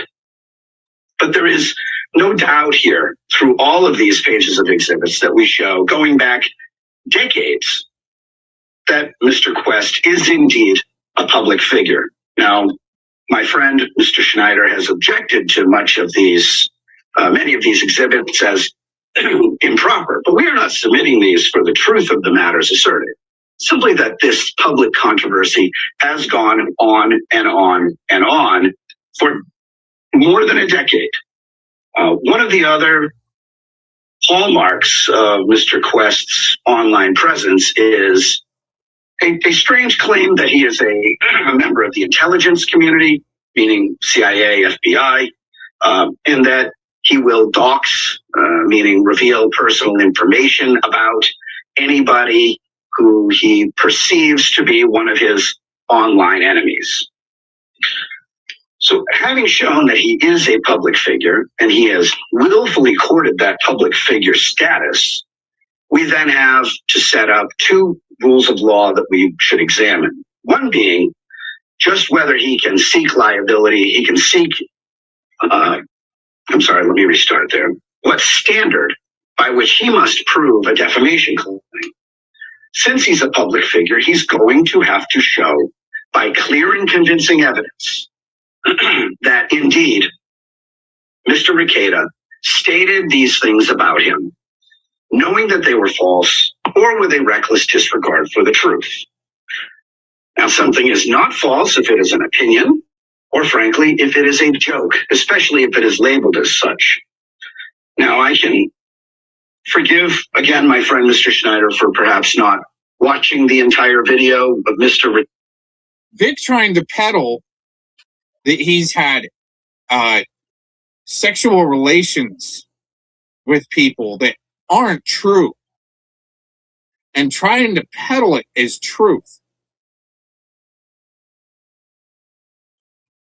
Listen up. Rekieta insulting his client. Like I said, perhaps it is tedious to do so, but we do show in our papers that almost every statement that he said, he is qualified as, I'm joking here, except for one, and begging the court's pardon, but there's going to be some risque content in here, where he claims that Mr.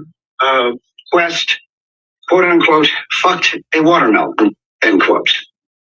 I have reviewed the video in question, and I have reviewed dialogue by Mr. Quest talking about it, and I can absolutely say with authority, there is a false statement of fact in that. The melon was not a watermelon, but it appears to be a honeydew. I mean, this is the kind of thing that Mr. Quest is suing for defamation over. If we look at each and every statement to the extent that we can divine them from the amended complaint. Now, after this case, are judges going to be able to see, and I think they are picking up on that type of a trap, right?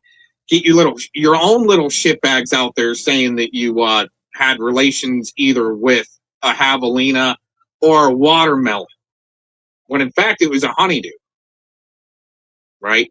Or it didn't happen at all. We can find that they are either statements of hyperbole, statements of opinion, or they are backed up by evidence that is in the record that shows them to be true. Which brings us to the next point, and frankly, I think an important one, and that is choice of law.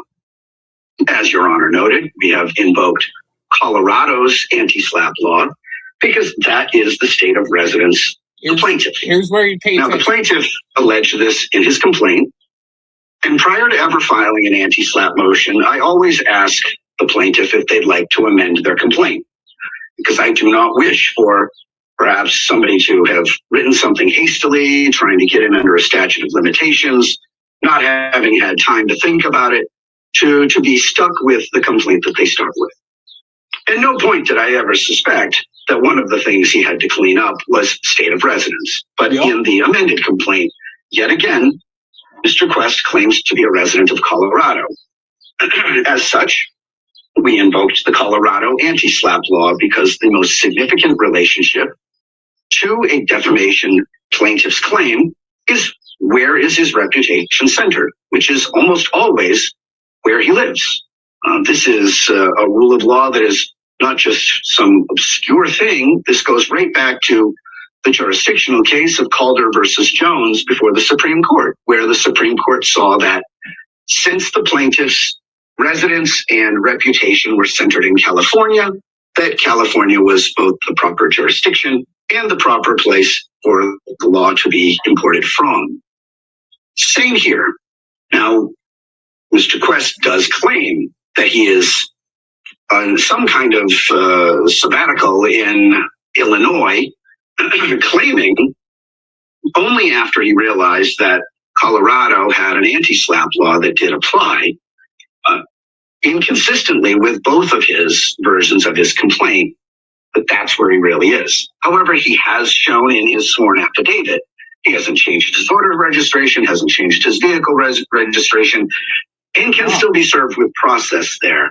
And in fact, my friend Mr. Schneider himself averred that he wasn't even aware that Mr. Quest was allegedly in hiding in Illinois. Accordingly, I cannot see how Illinois law would apply, but this court should apply Colorado law. Applying Colorado law only creates one great distinction between Minnesota law and Colorado law. There is only the one great distinction that you need to be concerned with, Judge, and that is the fact that Colorado's anti-SLAPP law does apply. Now, there is some question here, and I think a very interesting legal question that Mr. Schneider raised, and that is whether or not the Minnesota Constitution would tolerate the application of the Colorado anti-SLAPP law. And I think it would. The Minnesota Supreme Court did invalidate your anti-SLAPP law to the extent that it was a version of the law similar to the one that Washington State had that supplanted the role of the jury in weighing evidence. It required clear and convincing evidence in order to move past the motion. And that has been held both by Minnesota and Washington to be a violation of the Seventh Amendment right to a jury. Nevada's also had this defect, which we cured in 2015. So here you do. So they are catching on. It's just the grift has to get more elaborate to try to keep the grift legal. But with precedent being shifted around from state to state, depending on the complainant state residence, but moving around on purpose, going into hiding, yeah, there's something there. And then all of a sudden, Rakita gets, raided and shit like that. He's got drugs, kids. But to me, that looks like they were just keeping him so damn pressed that he just had to party his way out of it, because it's, having a bunch of witches and warlocks lying about you isn't exactly fun. Some people, not knowing what they're up against, have, LARP suicide. Let's say that. Vic has to LARP like he was going to commit suicide because he was going to dox everybody and then off himself. Telling me that on the phone and hanging up. That type of shit, and then lying about people, I think is a little more severe than that. Not have that issue. What you really need to show here is that there is enough to get over a directed verdict. You don't need to weigh the evidence. There's no competing evidence here. The only competing evidence we have is perhaps the complaint and Mr. Quest's affidavit, which claims that he doesn't live there, but that he does live there. This is not the kind of thing that gets you past an anti-SLAPP motion. Now, the one final thing that I think Mr. Schneider has raised. Interesting. That is an interesting type of way to wiggle around the legal system for somebody like Monograph. Vic, Denise Madtow, but she's not moving around. She just has nothing to sue for. That's why I believe Rakita was more of a target to start talking shit about Monograph after he wanted the smoke. I don't think Rakita just says, hey, I'm going to start targeting Monograph today. I think that Rakita figured out who was targeting him. In my opinion, we just got to see how the court all works out, especially with Rakita's most recent charges. They needed those types of charges to try to discredit further testimony from Rakita to validate Monograph's complaint that he's a retard and a fraud or a scammer. I don't know. I think Rakita would be able to prove his side through his wins in court and his degree. Now, are they both part of the intelligence community and LARPing and playing together to try to set precedent and law for the internet? Possibly, because you got the same thing with the Muffin Man and Mr. Hoffman taking each other. Well, Hoffman wanting charges against or a civil suit against the Muffin Man, Mr. Schoenberger, in Florida. And then what's interesting, and that was actually an anti-Semitism case that was originated through Florida by Mr. Hoffman,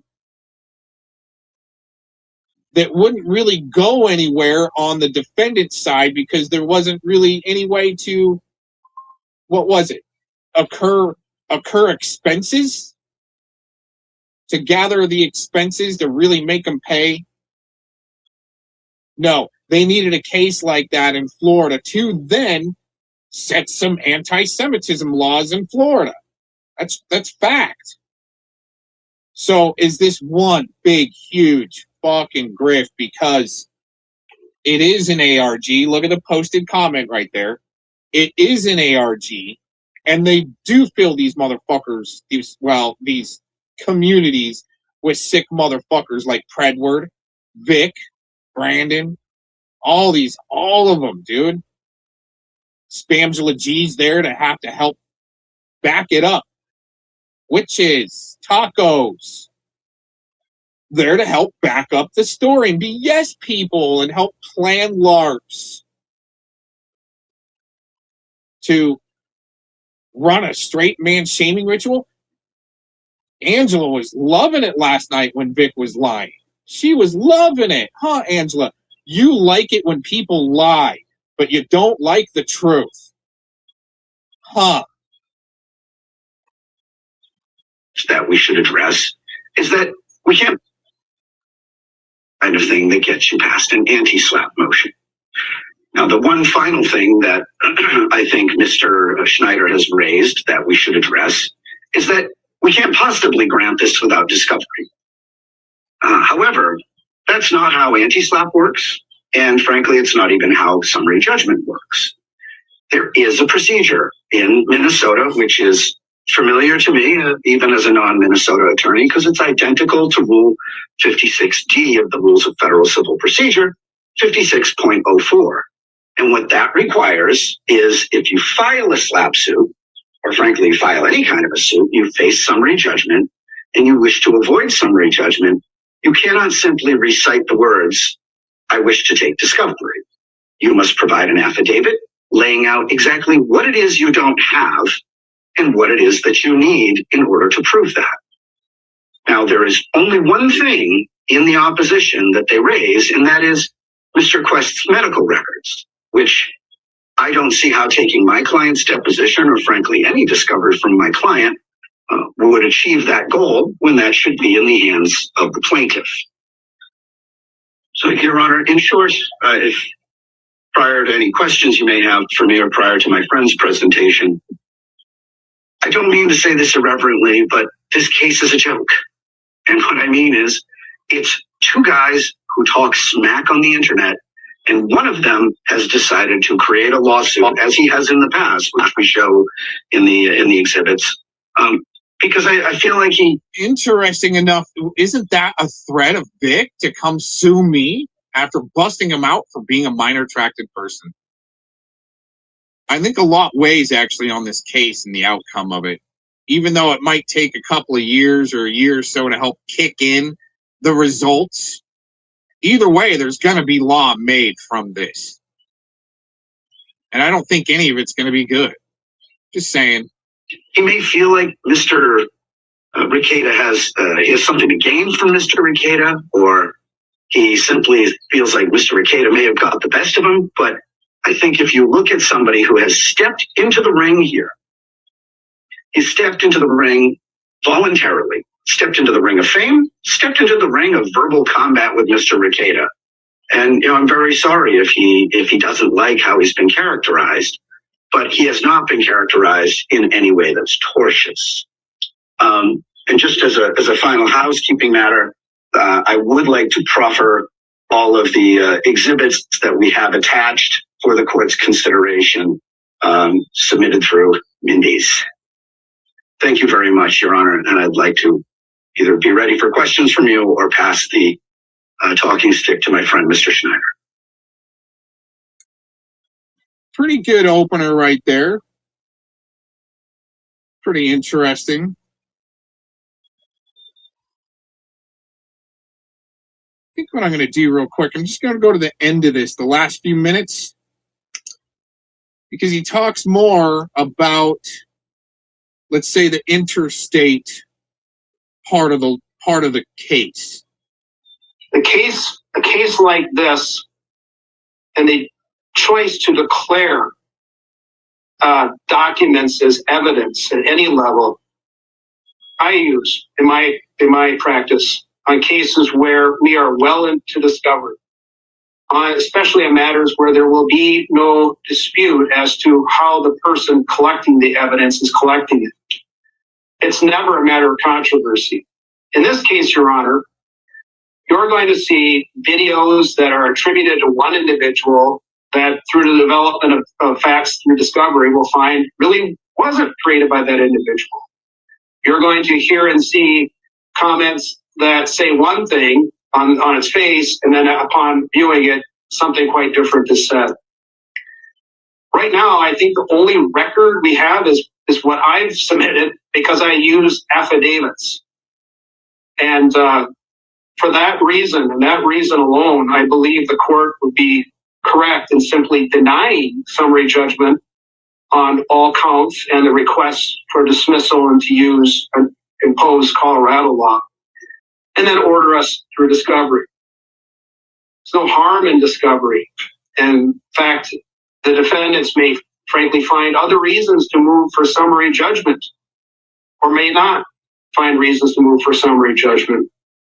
But through discovery, at least the court will have a record upon which to rule. That's all I have, Your Honor. Thank you.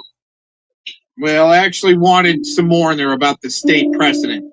And, well, I got more important things to do, especially call her Cutie. She's been waiting for me to call her all morning.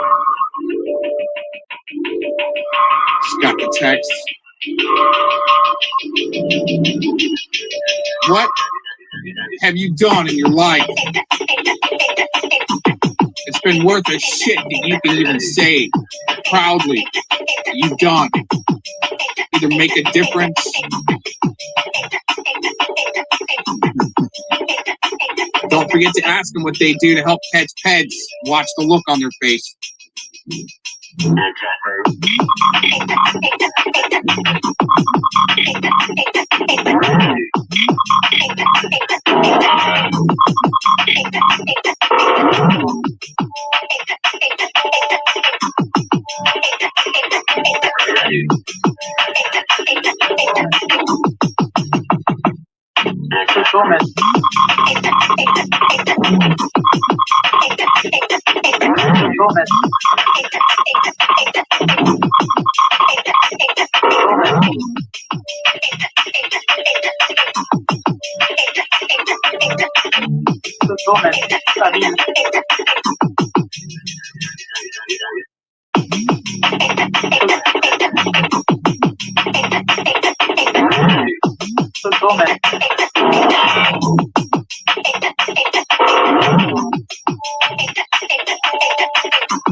Gomez.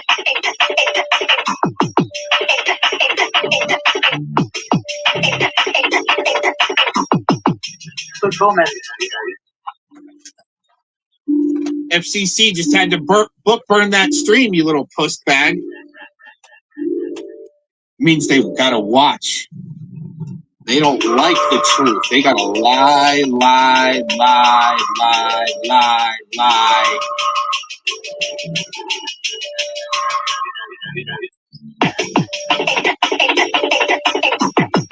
And book burn. Make sure you book burn it, FCC. Book burning little bitch. Yeah, what's going on, family? It's your man B Miles coming to you live once again with another video from the B Miles 84 Conscious channel. I actually want to come to y'all with another video, man, talking about how witches and warlocks are crashing out because they can't take the heat from the return to sender that they are receiving from all of the wicked witchcraft they've been doing against people. And the reason why I'm coming to you with this video, man, is because if you really take a look around, and if you really pay attention to a lot of people out here, a lot of people are going crazy. A lot of people are crashing out. A lot of people are having heart attacks. They're having strokes. A lot of these witches and warlocks, they have real bad health. A lot of these witches and warlocks, man, they are literally going out of their mind. And what they are doing is they are literally blaming the victim, calling them witches and warlocks when these people weren't even practicing this stuff on them.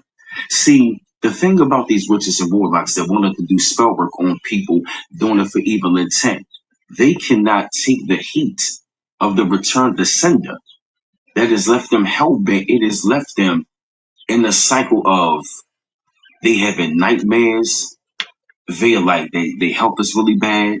Their finances are really bad. They are suffering really bad. They don't have any friends. They don't have no one to care for them. They are literally going out of their mind. They are like, yo, they having real serious bad nightmares. They are seeing things out the corner of the eye. It's like they are spooked out. And now what they are doing is they trying to call the victims that cut them off. They trying to call them witches and warlocks and try to blame them. No, they really got to blame themselves because that is the return to sender that they was not ready to deal with. All of these witches and warlocks that's been doing that, they cannot take the heat. Why? Because it is causing them so much stress, so much strife. Their life is in chaos. Their life is not in order. These people cannot take what they are going through. They are literally going out of their mind. They are losing sleep. They are like, yo, when they see the victims that they did it to, and they receiving on that return to sender, they are literally looking at the victim as the Grim Reaper.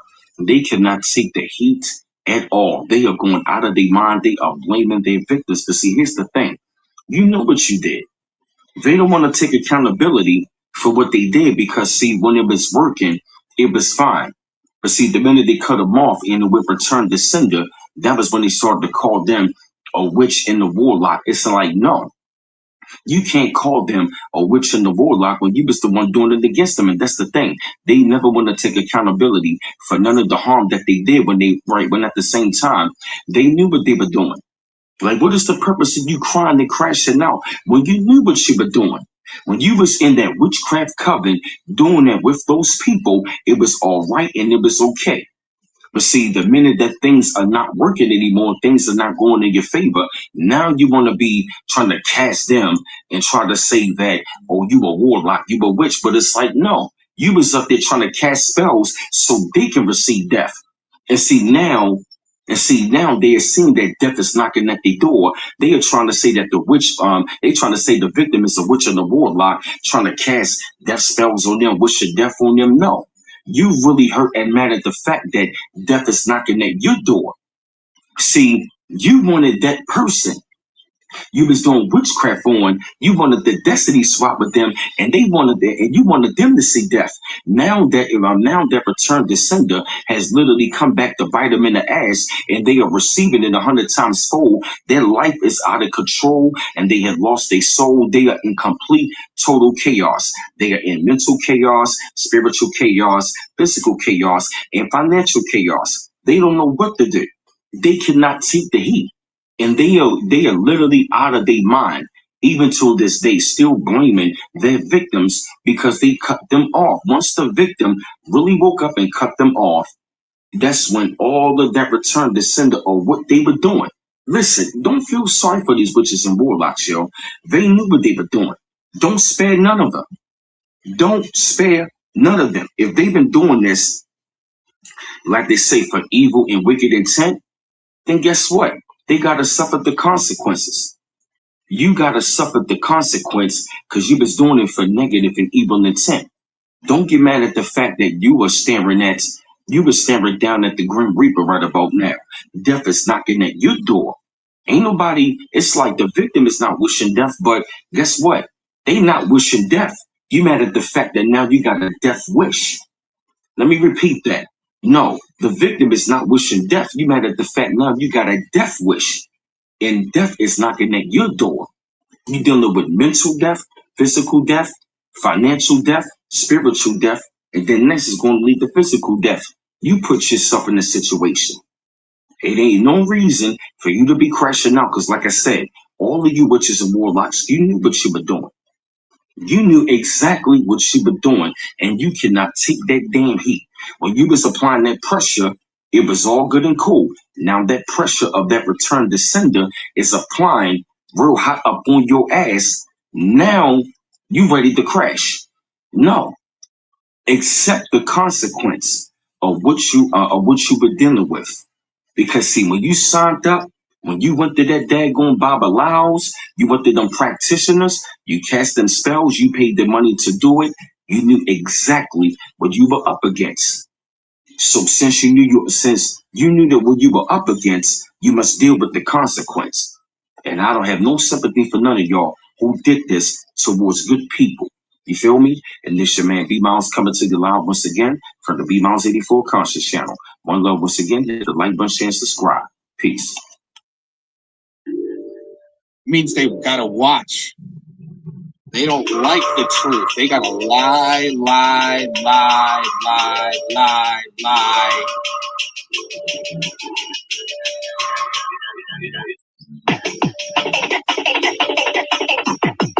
And book burn. Make sure you book burn it, FCC. Book burning little bitch. So Gomez,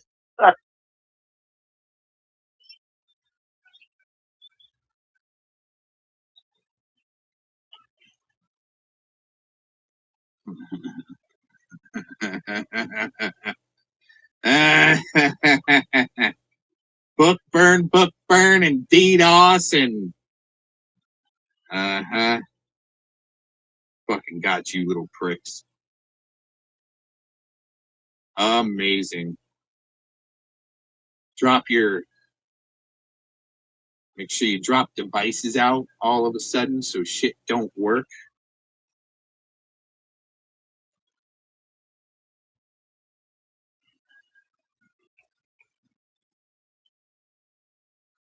Amazing.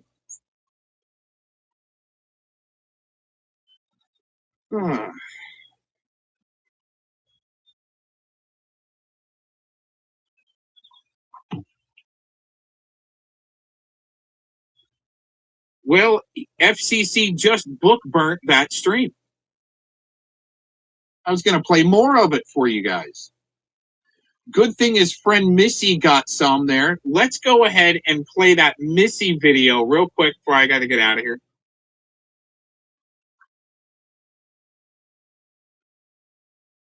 Get to call her cutie pie. Yeah. I used to date this girl like 10 years ago. And another girl had to try to screw it up because she was jelly. Well, current cutie pie figured it out. And we started talking again. Uh-oh. Oh, man. Dang.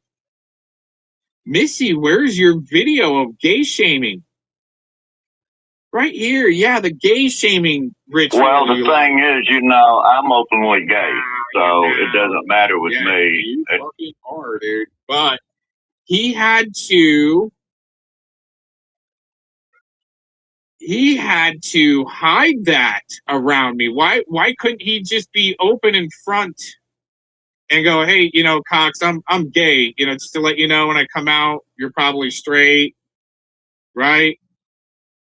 Could not. Had to hide it so well that all of my friends were like, hey, this Vic guy's all right. He's a good guy, right? Uh-huh. Yeah, if we would have suspected, we probably would have beat the shit out of him. Honestly. Send him right back on the bus where he came from.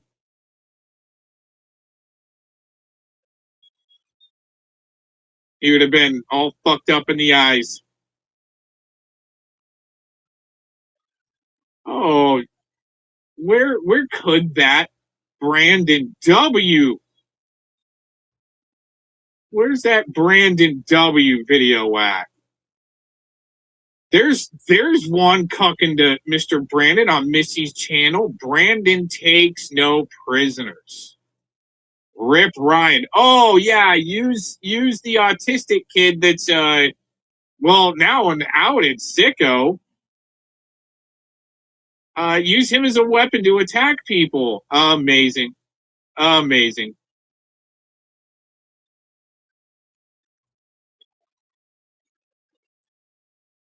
Oh, there it is. Another Brandon W. 4 months ago on the Missy channel with CP Ed. Oh, wow. Who do you think would be crazier in the bedroom? Jilly Fisher or Daisy Doom? Who would be crazier in the bedroom? Wow. That's some sick shit. Who do you think would be crazier in the bedroom? Jilly Fisher or Daisy Doom? Jilly. No. Wow, Predward. Does Jilly remind you of your wife that you raped and beat? Is that what you'd like to do to Jilly?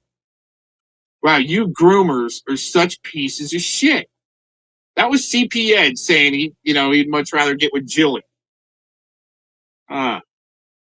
Yeah, knowing what we know more now, I mean, even then, 4 months ago, knowing what we knew then, Missy, and platforming and giving W's to the CP Ed and now Sicko Brandon on your channel, amazing. No comment. Damn, man, that was quick. Oh, yeah, that was kind of quick. Wait. Yeah, could you imagine what Predward, just like Vic, they will stick their dick into anything. And in rape, it's probably why he liked the Javelina. He would have to get rough with it. What's up, man? I don't know. I had salacious conversations with both of them, and it would be hard to say. Wow. I think Daisy Doom has. And they're having this conversation with Brandon on the panel. The recently outed sicko. Experience, I think. Probably. Yeah, that answer was quick, bro. He's like, oh, Daisy for sure. I said Lily, not Daisy. I mean, I said Lily, right? No, I said Jilly. No, you said Jilly. How do you figure? Never mind. I never had. I had space with Lily. I thought you. Yeah. Lily or Jilly? Bow to your sensei. Oh, was that Brando saying bleh? Oh, another little gay boy like Vic. No wonder all you fucking weirdos hang out. Bison. Oh, there's you some bison there, Vic. There's you an animal to chase. Yeah, Shay, make sure you go back to the beginning. Catch the beginning. Good thing we got one little clip from FCC before he had to book burn his stream like a limp-wristed little bitch. Amazing. You guys want to talk about animals and rape in front of the autistic retarded sicko Brandon that just got busted out 4 months ago. Even after, I mean, let's hear that one more time in full. Who do you think would be crazier in the bedroom, Jilly Fisher or Daisy Dean? Jilly. No, I don't. No comment. Damn, man, that was quick. Yeah, that was kind of quick. Wait. Because what's up, man? I don't know. See, because Ed's come out of the closet like Vic, but they'll still rape or stick their dick into anything. It's not opinion. I had salacious conversations with both of them, and it would be hard to say. I think Daisy Doom has more experience, I think. Yeah, that answer was quick, bro. Oh, Daisy. I said Lily, not Daisy. Oh, he said Lily. I said Lily, right? No, I said Jilly. No, you said Jilly. How do you figure? Never. No, I never had. I speak with Lily. I thought you said, yeah. Lily or Jilly? Oh, your sensei. Hey, Ryan. Hey, can I tell you something nice? What do you say? Can you just please get off the internet for a while and focus on your life? Do you know anything about my life? I mean, Brandon, who's putting Brandon up to paneling up with Nunya, right, to out himself as a sicko? Who's putting Brandon up to doing some things? Brandon could be such a weak link that he would be the perfect candidate to start the internal audit on the ADA and the DOJ, especially when Musk. If Musk buys YouTube, oh man. Come on, Ryan. I've seen you do stupid things on your lives, and y'all have like an obsession over me and my life. You don't even know anything about anything. It seems like you say stupid shit on your lives. On your life. Oh, lives. Yeah, not life. It's just, please find a good hobby, Ryan. That's why I'm asking, please. I guess like Legos is better? Or yeah, I can send you some Legos. You want to sell for $400? Shut up, Nanya. I don't need your stupid input. Anyway. I mean, honestly, it's not even, I'm not even gonna bring anything up with you. Do you have anything else to say? No, I care about you, Ryan. I think it would be amazing to engage. Just find a good hobby besides the internet. Yeah, just trying to figure out what the obsession is. It's not an exception. How is it an exception? And I'm telling you. No exception. I'm just seeing my name a lot. I'm like, what's going on? Well, Ryan, it's out there in the internet. That's why you need to get off the internet for a little bit. You know? I think I'll do what I want. All that. Well, you can't do what you want. You're gonna have consequences. Oh, like what? What do you mean? If you like break the law, you have to, you know. So going on the internet is breaking the law. Never mind, Ryan. Never mind. You said you can do whatever you want. So, yeah. If you do whatever you want, you're gonna break the law. Guess I'm gonna break the law then. Yeah. Like going on lives. Oh, shut up, Nanya. I didn't get exposed by APP. Wait, Nanya, how are I exposed by APP? Tell me. Well, you're making like really weird jokes, I think, in chat. That wasn't a joke. Well, I mean, it's not a joke. I guess it's worse than your life is a joke, right? I'm done. Bye.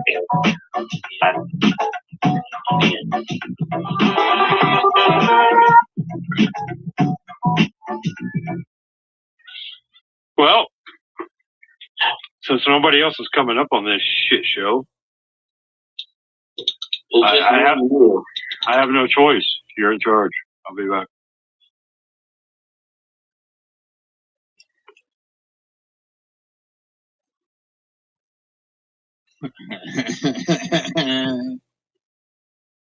You guys think clever, dropping devices out. Oh, you guys getting the help from Spamton? He's all pissed off because I lumped him in with Vic. I mean, you guys like to LARP like that together and talk lies on people, huh, Spamton?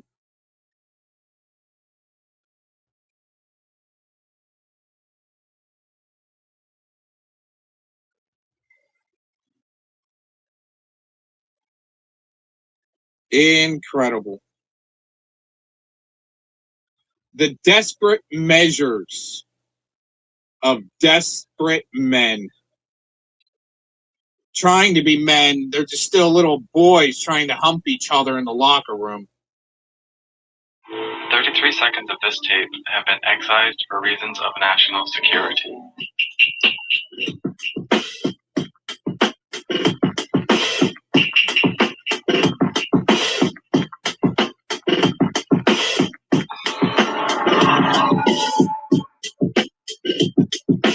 The 14th of October, the Kennedy administration put into effect this black program to try to get rid of Castro. And they told the military people to prepare for the invasion of Cuba.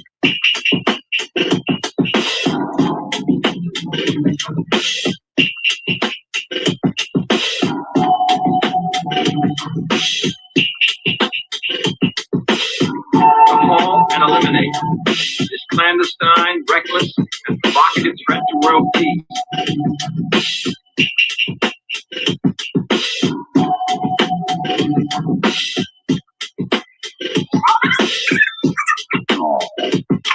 Excision 1, 24 seconds excised. We cannot believe that he has deluded himself into supposing that though we have power, we lack nerve. That though we have weapons, we are without the will to use them.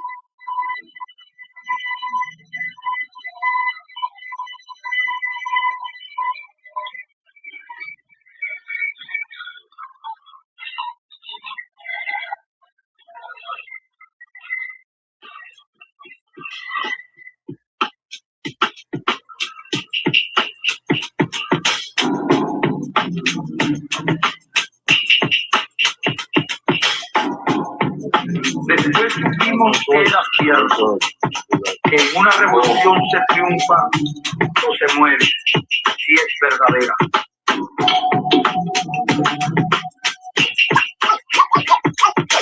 Si es verdadera.